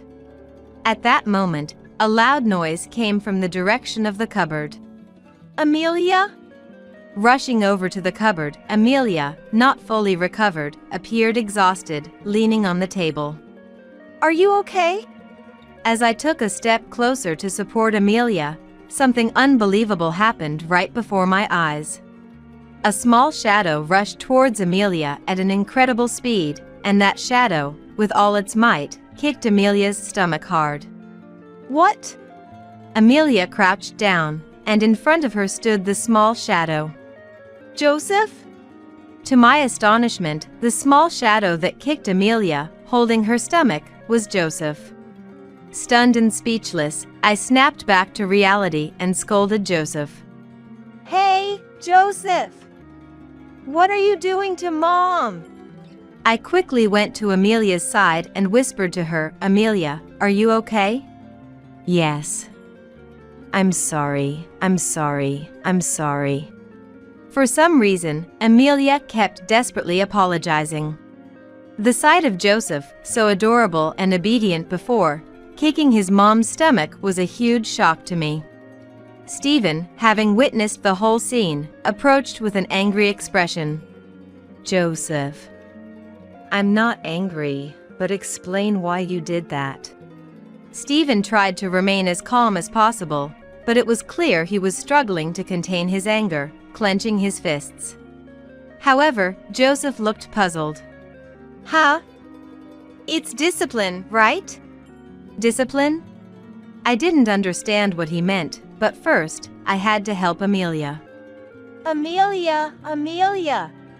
Supporting her shoulders, which couldn't focus her eyes, I looked into her eyes. Amelia, what's wrong? You seem a bit off. At those words, Amelia shivered and collapsed onto the floor. Amelia, are you okay? Amelia continued to breathe heavily, clutching her stomach. Amelia. I gently touched Amelia's back. Feeling the warmth of my hand, Amelia's breathing slowly calmed down. I decided to keep stroking Amelia's back while keeping an eye on Stephen and the others. Joseph is a good, obedient child, and I felt there must be some reason behind Amelia's behavior. Joseph, what's going on? Joseph's face, on the verge of tears, looked up at Stephen, who was now red-faced and angry, unrecognizable from the person who had been playing with him just moments before. But Dad said. At Joseph's softly spoken words, Stephen's brow furrowed. Bursting into tears, Joseph continued. Dad said, it's Mom's discipline. What do you mean? When Dad's not here, and Mom messes up, he told me to discipline her. Joseph managed to say between sobs. If I don't discipline her, Mom will get scolded even more. That's... Then, Amelia, coughing, managed to squeeze out some words. It's not Joseph's fault. If we don't do this, Joseph gets hit by Christopher." With those words, the bad feeling I had been harboring finally became clear. "You've been enduring so much." Imagining Amelia enduring Christopher's treatment all alone without anyone to rely on, tears overflowed. "We've been under Christopher's watch." I couldn't say anything until now. Amelia also started to cry big tears. Amelia, not just you, but Joseph and the baby in your belly. You can't be happy staying with Christopher. What Mom says is right. I can't forgive what he did to our precious daughter." The tears streaming down Amelia's cheeks didn't stop, and Stephen's words seemed to hit home as she finally voiced her true feelings. "Dad, Mom, I want to cut ties with Christopher." "You did well to say that. Actually, I've been carrying around divorce papers I signed, thinking someday I'd file for divorce." Amelia revealed she had brought them with her this visit, and Stephen immediately said, "Let's call Christopher over right now." "But will he come?" Christopher always prioritized his store over listening to Amelia's requests, and she looked doubtful he would comply. Stephen, calling Christopher with a firm tone, said, "Christopher, come to the house right now." Though I couldn't hear the voice on the other end, from Stephen's manner, Christopher seemed reluctant. "You know what will happen if you don't come, right?" Stephen's forehead veins bulged, and his face turned red, unaccustomed to such actions. "Let's talk more when you get here." After finally hanging up, Stephen looked displeased. "Are you okay?" "I'll just take a little water and rest." After I handed him the water, he drank it down in one go, holding his head. Stephen seemed to have used up a lot of energy in just those few minutes and slumped down on the sofa. Joseph sat beside Amelia, who still couldn't stand up. I clenched my back teeth, pondering what might happen next. Hours later, Christopher arrived, his hair disheveled and dressed carelessly, with a sulky demeanor. "Really? I have work, and now this all of a sudden." Seeing Christopher's attitude, as if he would attack Amelia the moment we weren't looking, Stephen, who had slightly recovered, spoke up. "What you've done to our precious daughter." "Ah." Christopher replied nonchalantly as if he had grasped something, then glared at Joseph. Without hesitation, Joseph stood in front of Amelia, spreading his small body as wide as he could. "I disciplined Mom instead of Dad, so don't be mad at her anymore." Christopher slowly started moving towards Joseph and Amelia, prompting Stephen to step in front of the two. "If you move even a step further, I won't hold back." At Stephen's deep, resonating warning, Christopher shook his head in annoyance, placing his hands on his hips. "Blaming me for everything. What's wrong with disciplining a poorly performing wife?" Christopher glared at Stephen with muddy eyes, showing no sign of remorse. "This is why I hated spoiled princesses. Do you have any idea how much I've hurt my hands trying to educate this worthless wife?" Revealing his abusive behavior towards Amelia without any shame. Furious at Christopher's attitude, I stood next to Stephen. "Amelia is pregnant, you know? What if something happened to the baby? Even if she wasn't pregnant, hitting your wife is the lowest of the low." "The lowest, huh? Amelia, who does chores and parenting half-heartedly, is far worse."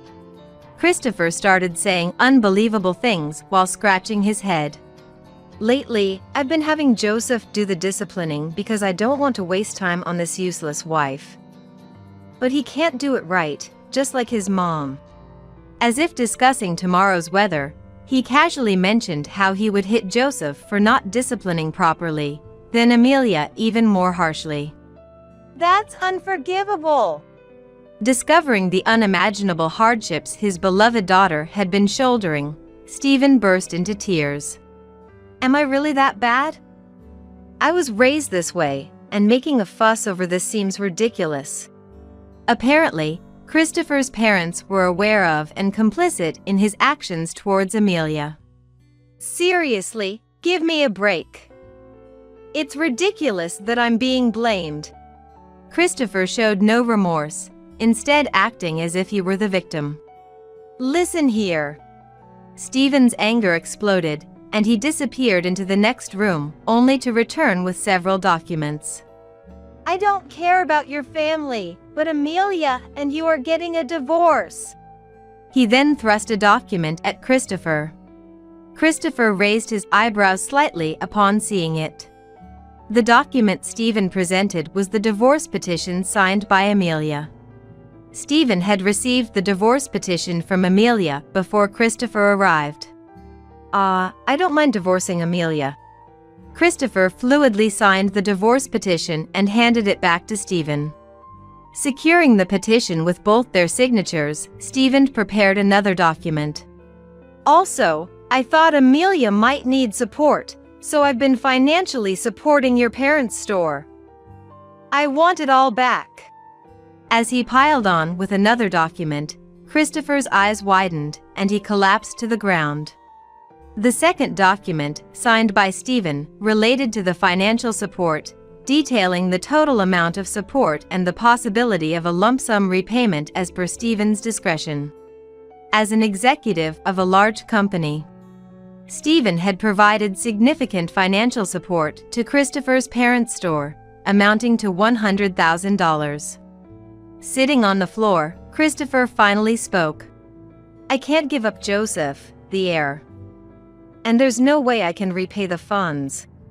As if there's such a convenient story. Don't you have any compassion? I'm the man your precious daughter loved. Joining forces with Stephen. After readily agreeing to the divorce with Amelia, it's absurd to talk about warmth and love. Is it okay for me to end up like this?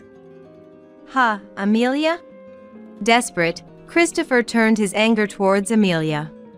However, Amelia, having been continuously mistreated but now protected by us, responded with a firm stance.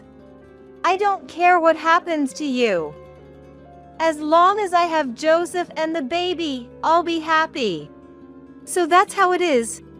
Having already signed the divorce papers, Christopher seemed to realize he had no recourse and said nothing further, appearing as if his soul had left him.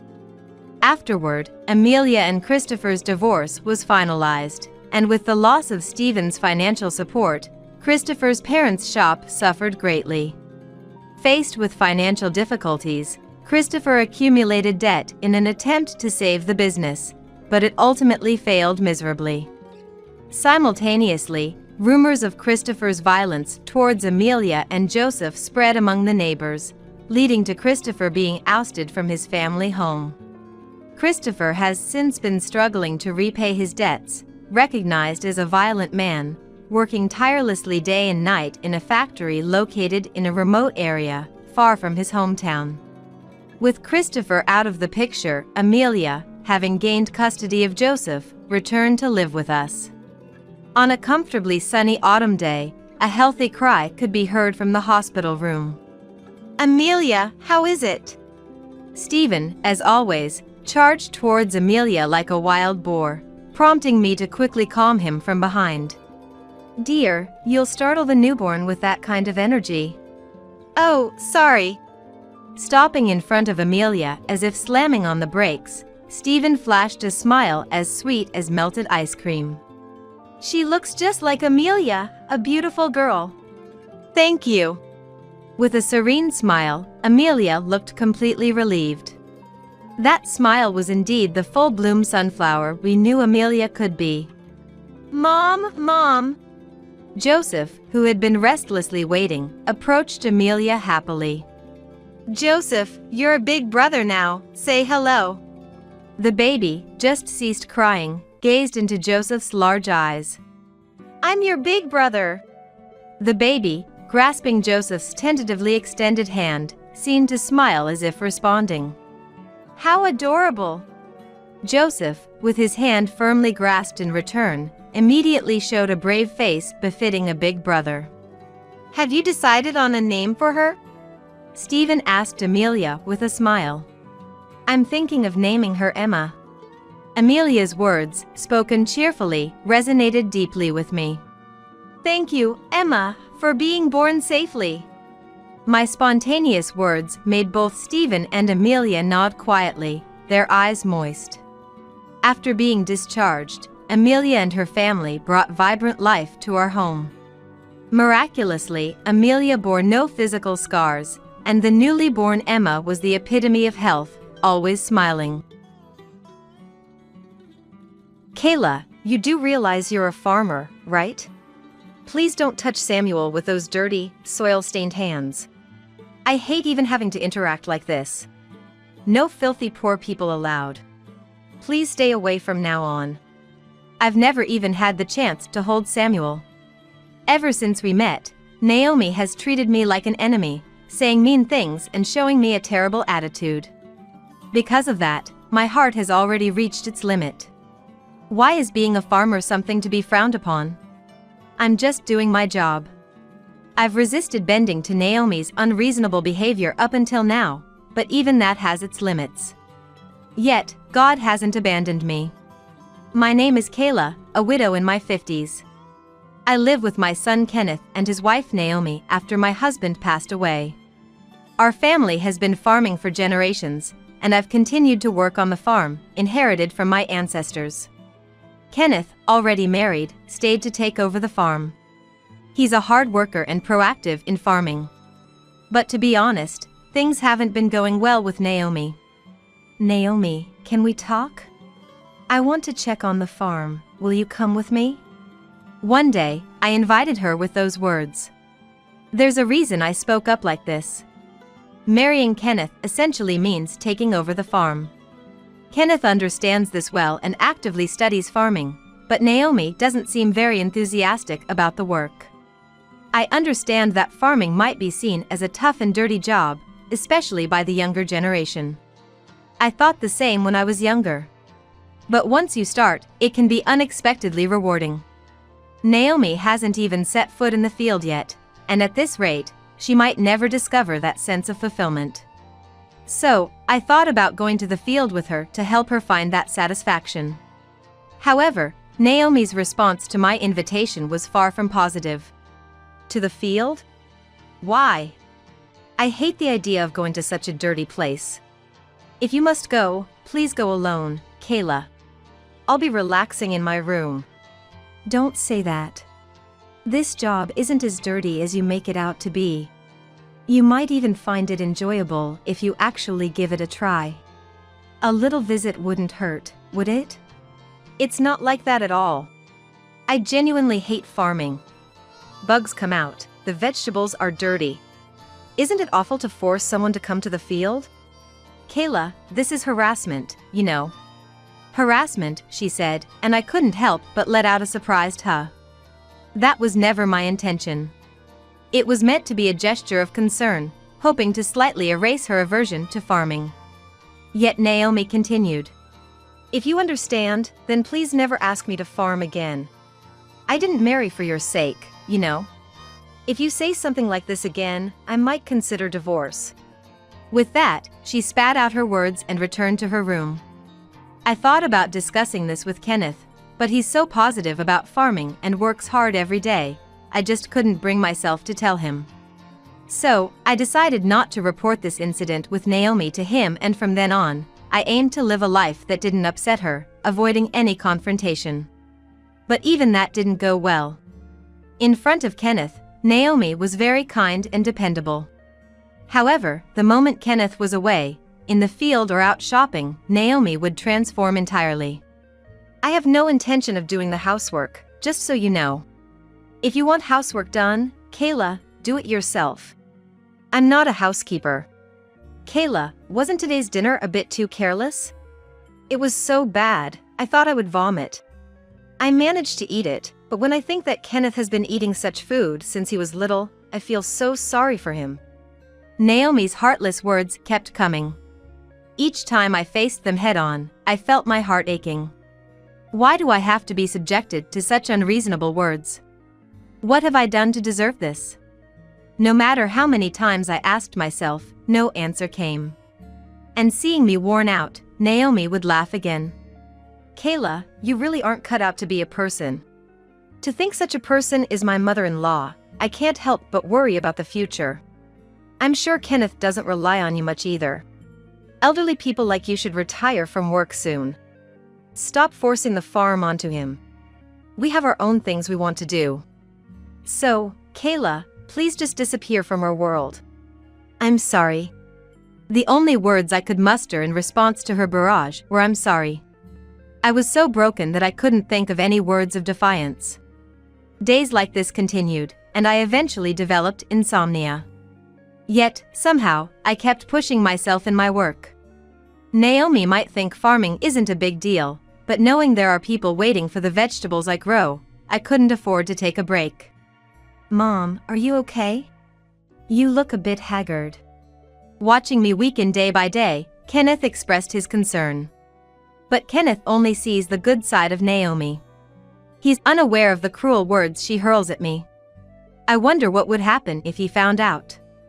If Kenneth and Naomi were to divorce, would that be my fault? Am I stealing his happiness because of me? With those thoughts, I couldn't say anything more. I escaped his worries with some non-committal words like I'm fine, even though I'm really not. I really am a coward. Amidst all this, some good news arrived.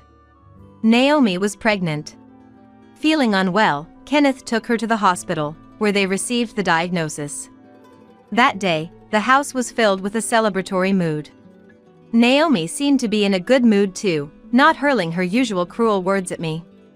I even thought it might be the first happy day I've had in a long time. I did my best to support her, ensuring she could have a healthy baby.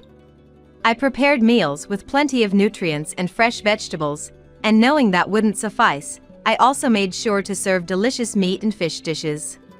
She seemed to enjoy the meals, and that filled my heart. Maybe my extra kindness was also because I thought it's important not to stress her during her pregnancy. Eventually, she safely gave birth to a healthy baby boy. I was relieved that there were no health issues at birth. I couldn't visit right away because of my farm work. After some time, Naomi and my grandson returned home. The baby was named Samuel. I endeavored even more, keeping in mind that she now needed to raise Samuel healthily, without too much stress, and hopefully relying on me. But it seemed my efforts didn't reach her. One day, she summoned me. Kayla, a moment. Wondering what it was about, I asked her, only to be met with unbelievable words. Kayla, do you realize you're a farmer? Please don't touch Samuel with those dirty, soil-stained hands. I hate having to interact like this. No dirty, poor-like people allowed. Please stay away from now on.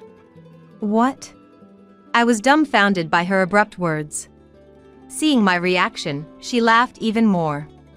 All this time, I've been pretending to be part of the family, but it's all pointless. She mocked me. I wanted to be family. I thought we could support each other as a family. But it seems that was just a nuisance to her. Unforgivable. To dismiss all my feelings like this. What kind of person does that? Anger towards her welled up inside me, but even then, I didn't know how to respond. Understood. And that was all I could respond. I really am a coward. Even in such a situation, I couldn't muster a response to her words. Why am I so incapable? I thought about whether it was my fault, but more than that, I felt a strong sense of injustice towards her. And in those moments, God didn't abandon me. Kenneth, there's something I need to talk about. At the dinner table that day, Naomi spoke up, sharing everything that had happened. She claimed she had been harassed by me, that she had endured it all this time, but just now I had gone as far as to tell her to leave. She was terrified about what might happen to Samuel if she continued to live with me. She wanted to move out to live just with Kenneth and Samuel, away from me. That was Naomi's claim. Of course, I had no recollection of harassing her. In fact, I felt I was the one being bullied. But my worn-out heart couldn't muster a proper defense. Well, I can't imagine Mom harassing anyone, but if you feel that way, maybe we should consider moving out. Kenneth's words seemed to please Naomi greatly. After that, they decided to move out. However, they couldn't move too far since the family business needed to be continued, so their new home would still be near mine. Yet, just the thought of not having Naomi in the same house made me feel somewhat relieved. Realizing this made me feel awful again. We're a family, I wanted to live hand in hand. If there were misunderstandings, I wanted to work on understanding each other. But my heart was weaker than I thought. And so, they moved to their new home, and I was left to live alone in this big house. Kenneth continued to visit often, but I started to feel the loneliness. The incident happened the day after they moved out. After finishing the day's work, I came home and, having some free time, checked my mobile phone to find numerous missed calls. All from Naomi. Wondering what it could be, but feeling a surge of aversion towards her, I decided to ignore the calls. There were also several texts seemingly asking me to pick up the phone, but I ignored those too. What could she possibly want now? There's nothing I need to talk to her about anymore. I had a bad feeling, but in the end, I did nothing and left it at that. Then, that evening, the doorbell rang. Thinking it might be her, I checked, and sure enough, it was Naomi. Naomi, what is it? I'm sorry, but could you please leave? I don't want to see your face. At my response, she looked as if she was about to cry. Why didn't you say anything? She asked. Say anything? About what? I had no idea, so as I was thinking. Why didn't you say anything, Kayla? You're not just a farmer, are you? You're also a landowner. I didn't know that. Why did you keep such an important thing a secret? Her words left me speechless, a stunned what escaping my lips. Indeed, as she said, my family has been a line of farmers and, simultaneously, landowners. My family has been managing this area's lands for a very long time. Most homes around here are built on land protected and leased by my ancestors. As a result, the locals and real estate agents managing these properties can't go against me. Many respect me for owning so much land. However, I had deliberately chosen not to mention this to her. She looked down on me just for being a farmer, and I thought she wouldn't be interested in my status anyway. It seems she found out through a certain incident. Kenneth and Naomi had moved to a recently built apartment where she noticed that their rent differed from that of their new friends. Their rent was significantly cheaper. Puzzled, she consulted Kenneth. Then, isn't it because the land belongs to Mom? He suggested. True to Kenneth's words, when they decided to move into this apartment, the real estate agent contacted me, offering to rent it out cheaply. I've been leasing lands to this real estate agency for a long time. Some since my parents' days, establishing an inseparable bond. Faced with this unknown fact, she was taken aback. Though aware I was a farmer, she had no idea about the landowning. This revelation apparently panicked her. If you had told me, I wouldn't have behaved like that. I wouldn't have suggested moving out either. I would have definitely thought of getting along with Kayla. Why didn't you tell me? If you had, it wouldn't have come to this. I thought you weren't interested in that kind of thing, Naomi. Don't decide that for me. If I had known you were a landowner, none of this would have happened. In a panic at the doorstep, she grabbed her head and sat down. The commotion attracted the neighbors, their voices audible, making the situation embarrassingly uncomfortable for me. The moment she learned I was a landowner, she started blaming me like this. After demeaning me all this time, she now tries to take advantage of my position. Her opportunistic behavior was infuriating. And dealing with her in this moment felt like an incredibly troublesome time, prompting me to let out a heavy sigh. Then, she looked up in desperation and started apologizing profusely. Kayla, I'm sorry for the horrible things I said. It was a shock to me too. The thought that I wasn't relying on you made me feel down. I don't remember when, but you once said families should support each other, right? I think that's a wonderful idea. So why don't we support each other now? I want to make a real effort with you, Kayla. Naomi said that. Her words felt sincere, but it was also clear that it was all for her own benefit. Her frantic attempts to keep me close are solely because of my status as a landowner. She, who showered me with cruel words for being a farmer, changed her tune once she learned I was also from a landowning family.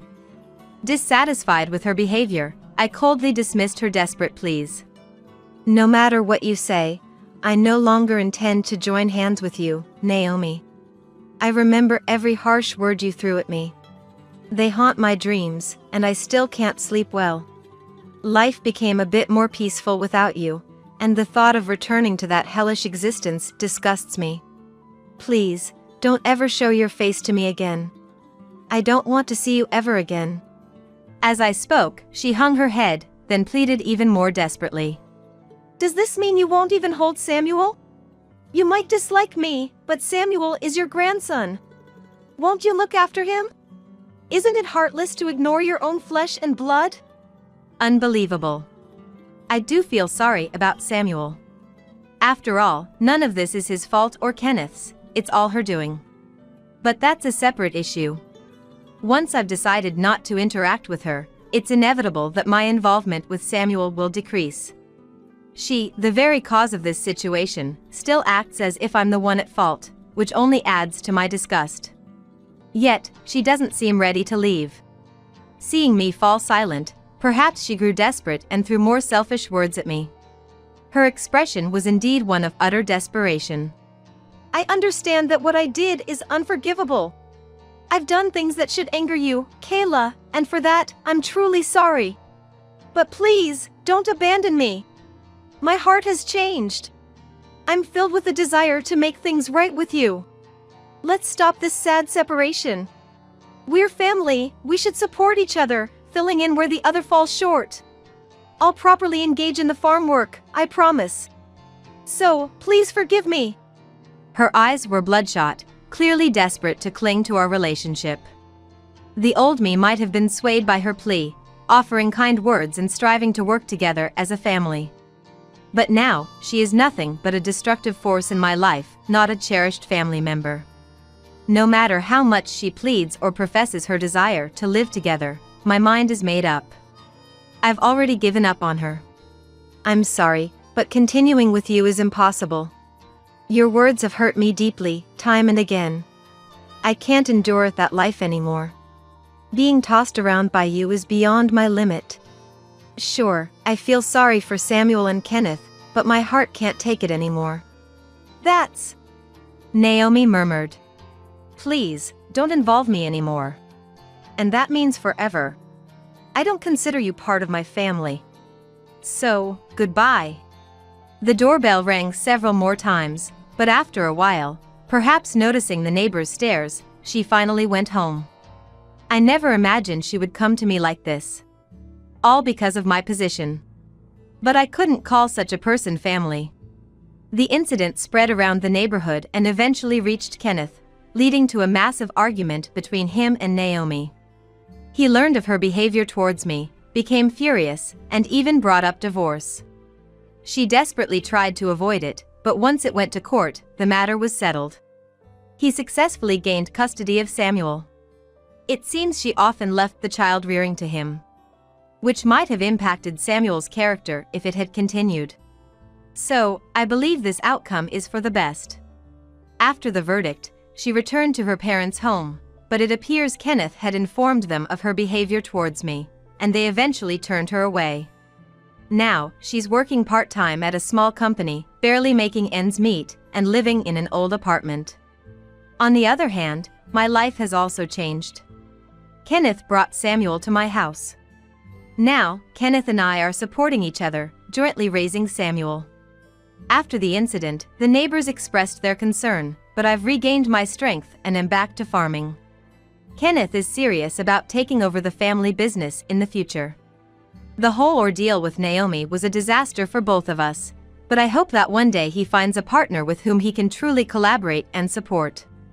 Until then, I intend to protect the happiness of Kenneth and Samuel as a mother. I'm Madison. I have a husband and 2 children. After a long time, I returned to my hometown. Though I say hometown, it's actually my brother and his wife live there now. Both my parents have passed away.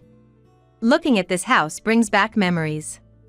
It's the place where the most significant event of my life took place. Now, it's a fond memory. Yes, it happened over 30 years ago. I was 32 years old and was married to a different man than my current husband. My ex-husband, John, and I were the same age. We had been married for 2 years. We didn't have any children yet. We met at work. Back then, I was a temp worker, and when I was sent to my husband's company, he was the one in charge of my training. Initially, he was reliable and decisive, which is why I married him. But gradually, I've started to notice some unsettling things. The in-laws' house, while not exactly close, is at a distance we can manage to travel if we decide to, and occasionally, I get summoned to do this or that. Sometimes I'm made to clean or cook. I'm sent shopping, and even tasked with rearranging the rooms. "It's pitiful for my son to have to eat such meals every day," is a common remark. John has 2 sisters, and they both live in the in-laws' house as well. Even when I'm busy with chores at the in-laws' house, those 2 don't bother to help. Well, having them hovering around would be annoying anyway, so I don't mind, but I do wonder what they think. Do they see me as nothing more than a servant, being the wife of their brother? Since I don't live with them, I can bear it for a while and get through it without causing a fuss, as it's too much trouble to argue about every little thing. I guess this is what marriage is about. After all, we're all human, and not everyone gets along. Maybe they have complaints about me, too, and managing to get along on the surface is the best we can hope for. I try my best to follow their instructions, but the in-laws are the type to persistently nitpick and bully. I doubt I'll ever grow fond of them. And then they insist on living together. I can't comprehend the mentality of wanting to live with someone you don't like. It would be fine if John firmly refused, but for some reason, he sides with the in-laws' house and keeps nagging me. So, putting on a forced smile and skillfully dodging the issue has become our usual interaction. Until recently, John and I lived in the company housing of the company he worked for, but due to a significant change in income caused by his job change, we ended up living at my brother's house. We had to leave the company housing but couldn't find a new place to move to, and the deadline was approaching, so I consulted my brother and ended up staying with him. Incidentally, John changed jobs without consulting me. My parents moved to Anchorage, so only my brother was left at home. So now, it's John and I living with my brother in this house, which is quite spacious. Maybe that's why the in-laws' house people also wanted to move in. My brother, David, is 35 and is planning to get married in 2 months, in July. So honestly, it's not the time to let people from the in-laws' house move in, and we even want to move out before then. That's why I've been actively looking for a new place, but John doesn't seem too keen. I don't feel his intent to move out of this house. I can't just decide on a new place to move by myself, and while it's okay not to actively search for one, I at least wish he'd participate in the discussions. But whenever I talk about moving, he doesn't really listen and tries to change the subject quickly. I often wonder if he understands his position. Housework is mainly done by my brother or me, and he would casually take things from the fridge to snack on with his drinks. He seems way too relaxed. Well, I don't want him to be too mindful, but when living with your wife's brother, shouldn't a person be a bit more considerate? But then, I don't really know how people in such situations behave in other families, and maybe my husband is just tired from work. It's not something to get angry about, but I do find it somewhat awkward. One day, when my affection for my husband was gradually diminishing, an incident happened. My brother had to go on a long business trip and asked us to look after the house. So, for a while, it was just my husband and me living in the house, but then I received a call from my brother. "I had a change of plans and will be coming back today. If I make it back before dinner, let's go out and have a nice meal with your husband." He informed me that he would be coming back earlier than planned. I had been on a day trip with a friend from early in the morning, but I planned to be back before dinner, so there was no problem. I was excited, thinking, brother's treat. On the way home, the roads were surprisingly clear, and the day trip ended earlier than expected. While walking home, wondering what to eat, and carrying souvenirs, I bumped into my brother on his way back. Chatting and laughing with my brother, we soon arrived in front of the house, only to see an unfamiliar truck parked there, and I could hear the voices of children and elderly people that I recognized. Wondering what it was, I saw John and his sister carrying out a familiar dresser. Moreover, the dresser they were taking was from my brother's room. What are you doing? I raised my voice and approached them, and his sister exclaimed, "Huh? Weren't you away on a business trip?" John turned pale. Hey! Come here! My brother dragged him into the house. I could hear noises coming from inside. From my brother's room. Following my brother dragging him, I headed to my brother's room, where I saw the aftermath of various items being moved out, and my husband's sister's 2 children and the in-laws freely roaming around. The one I saw in front of the house was Mia, who is 31 and married. She has 2 children, aged 6 and 4. There's also a 17-year-old sister in the in-laws' house, but she doesn't seem to be here today. What's the meaning of this mess? Oh? I heard you were out today. I came back. Now, answer my question. Well, we were thinking of moving in here. What? Who gave you permission for that? Permission? We're already family, so it's fine, isn't it? Besides, haven't we asked several times? And haven't we refused every time? This is utterly unreasonable. It's not a big deal. Stop being so selfish and learn to compromise a little. Don't mess with me, old woman. Just as I was about to get angry, my brother lost his temper. And rightly so. This is my brother's house. This is a waste of time dealing with such idiots. Hey, kick all these people out. My brother shouted at my husband.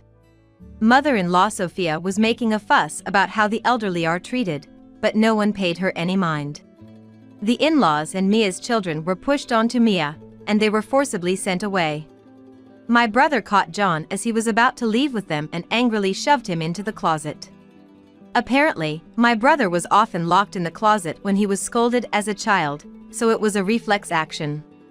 I was already losing affection for John, but I didn't intend to divorce him. However, this was just too much. It was a huge disappointment. What were you doing? Please, let me out of here. Answer the question, what were you doing? Don't stay silent, answer me.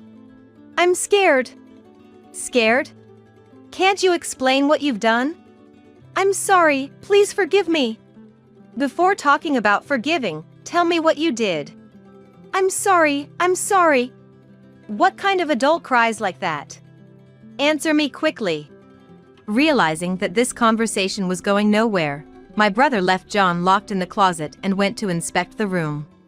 We caught them taking out the dresser, but who knows what else they've stolen. And there were unfamiliar items scattered around. It seems they've also brought things in from somewhere else. I was tasked with making sure John didn't escape. It appears that most of the stolen items were from my brother's room. When my brother came back and kicked the closet while yelling, John screamed inside. My brother was quite heated, so I decided to conduct the interrogation. Hey, what were you doing? Planning to steal and sell things? By the way, the dresser that had been moved out was ordered to be put back by the culprits themselves. No, I wouldn't do that. Then where were you planning to take that dresser and the rest? Well, John clammed up, so my brother kicked the closet. John answered while raising his voice. I was going to put them in a rental storage. Why would you do that? Well, according to him, the arrangement was for Mia's family and her children to live in the in-laws' house, and in-laws, he and I were to live in this house. Of course, I knew nothing about it. He thought that if his own room disappeared, my brother would have to move out somewhere else. Don't you understand whose house this is? I'm sorry. Further probing revealed that they chose my brother's room because it gets the best sunlight, planning to make it the in-laws' room. They figured once they moved in, we wouldn't have the heart to kick out the frail elderly. Also, since my brother is still single and doesn't need a large house, and since John and I might have children and need more space in the future, it seemed best to them that my brother move out. And today, they decided to go ahead with their plan since both my brother and I were supposed to be away. However, we returned earlier than they anticipated, and that's how we ended up catching them in the act. I can't believe this guy. I had no idea he could be this foolish. I was shocked that I failed to see how utterly unreasonable the person I married could be. How can you even think this is okay? It's way too far-fetched. I can't understand your thought process at all. It seemed like my brother's anger was overtaken by disbelief for a moment.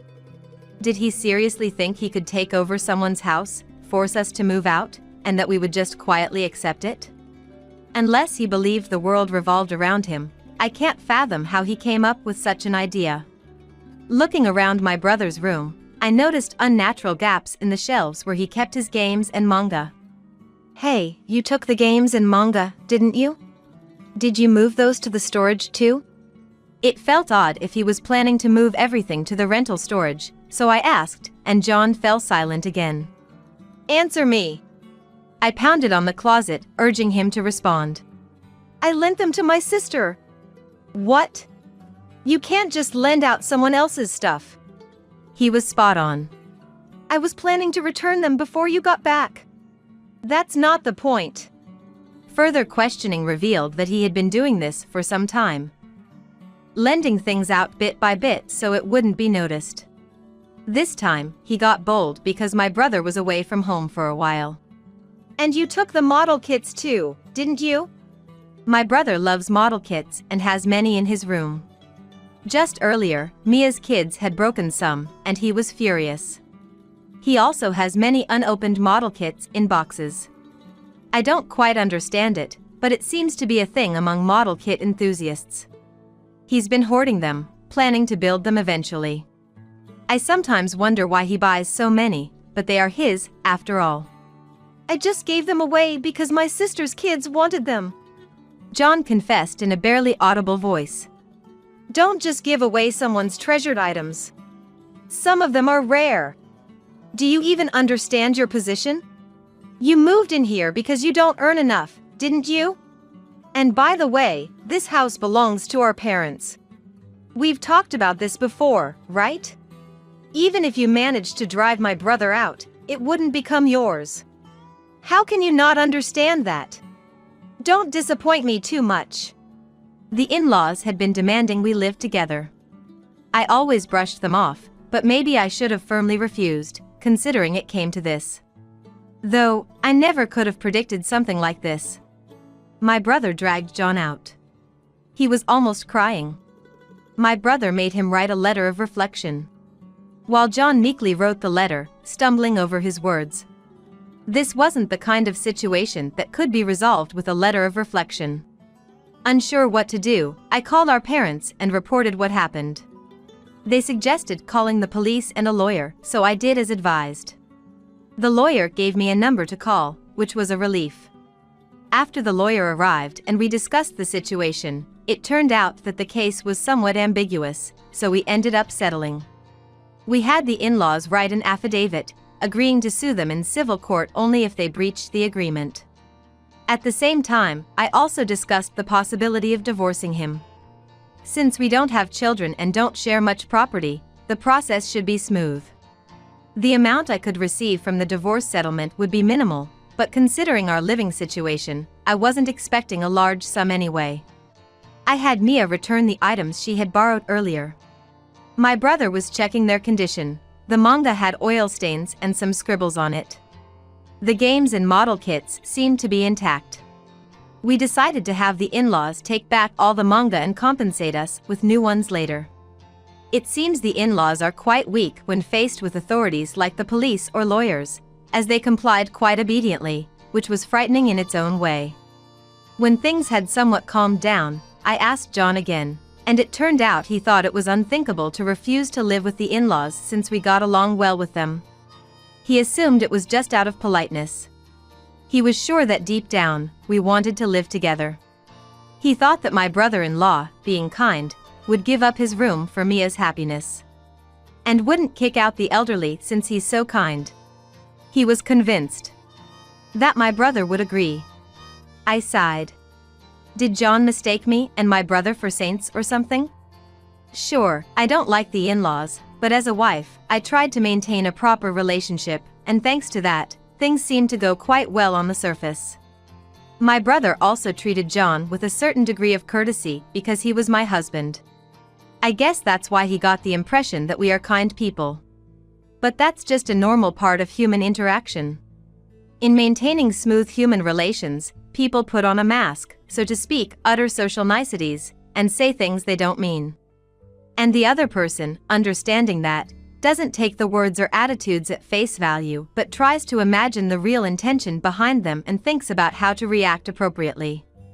In this way, while gauging the distance between each other, if one thinks the other person is someone they can get closer to, they gradually show their true selves. John was fatally bad at this. He tried to fit other people's feelings into a frame that was convenient for him. That's not how human relationships work. I explained all this to him. It might have been the last bit of sentiment I had for him as his wife. There are rare individuals who are thoroughly bad at this. Through interacting and engaging with many people in life, one gradually comes to understand and practice this. It's hard to explain and even harder to teach. The only solution is to gain experience by interacting with many people. I told him that this was what he needed. Whether he took my rather self-righteous lecture as just an expression of my anger or as words born from consideration for him, I left that for him to decide. At that point, I didn't feel enough attachment left to bother myself with him anymore. The in-laws were generally quiet. It seemed they were worried that legal action might affect the younger sister's education and future prospects. When I mentioned divorce, "You can't just decide to leave him," they initially protested. "Shall we proceed with mediation, then?" She fell silent. It turned out that Mia and her family were the reason why the in-laws wanted to move into our house. Mia had moved back into the in-laws' house some time ago, but she didn't do any housework, and her husband, despite working, didn't contribute to the household expenses. Her children were noisy and destructive, interfering with the younger sister's study for her exams. They thought our house would be quieter, and it would be an opportunity to educate me as a wife. They figured that once they moved their stuff in, we wouldn't be able to object strongly, and given the circumstances, we would accept them. This was how they convinced John and led to this whole mess. The apple doesn't fall far from the tree. I felt utterly drained all at once. John was currently packing up the items he had brought from the in-laws' house. A moving company was scheduled to pick them up in the afternoon. Of course, the in-laws were going to cover the cost. I was ready to put an end to this, but my brother seemed unsatisfied. Determined to straighten out John's character, he had him doing housework and cleaning. Until now, John always excused himself from helping by saying, "I'm too tired," while my brother and I did all the housework. Maybe my brother had also had enough of it. John had been too relaxed in our house, freely eating and drinking whatever he liked without helping with chores. It was okay, but it was frustrating how he just went about his business without a word, and things would be gone before we knew it. My brother wanted to settle that score before kicking him out. By the way, John and I were sleeping in separate rooms. We ate separately, and I didn't keep any personal gadgets like phones or computers in his room, just housing magazines. And miraculously, the divorce was finalized, and he finally left the house. The other day, my brother and I reminisced about the whole ordeal.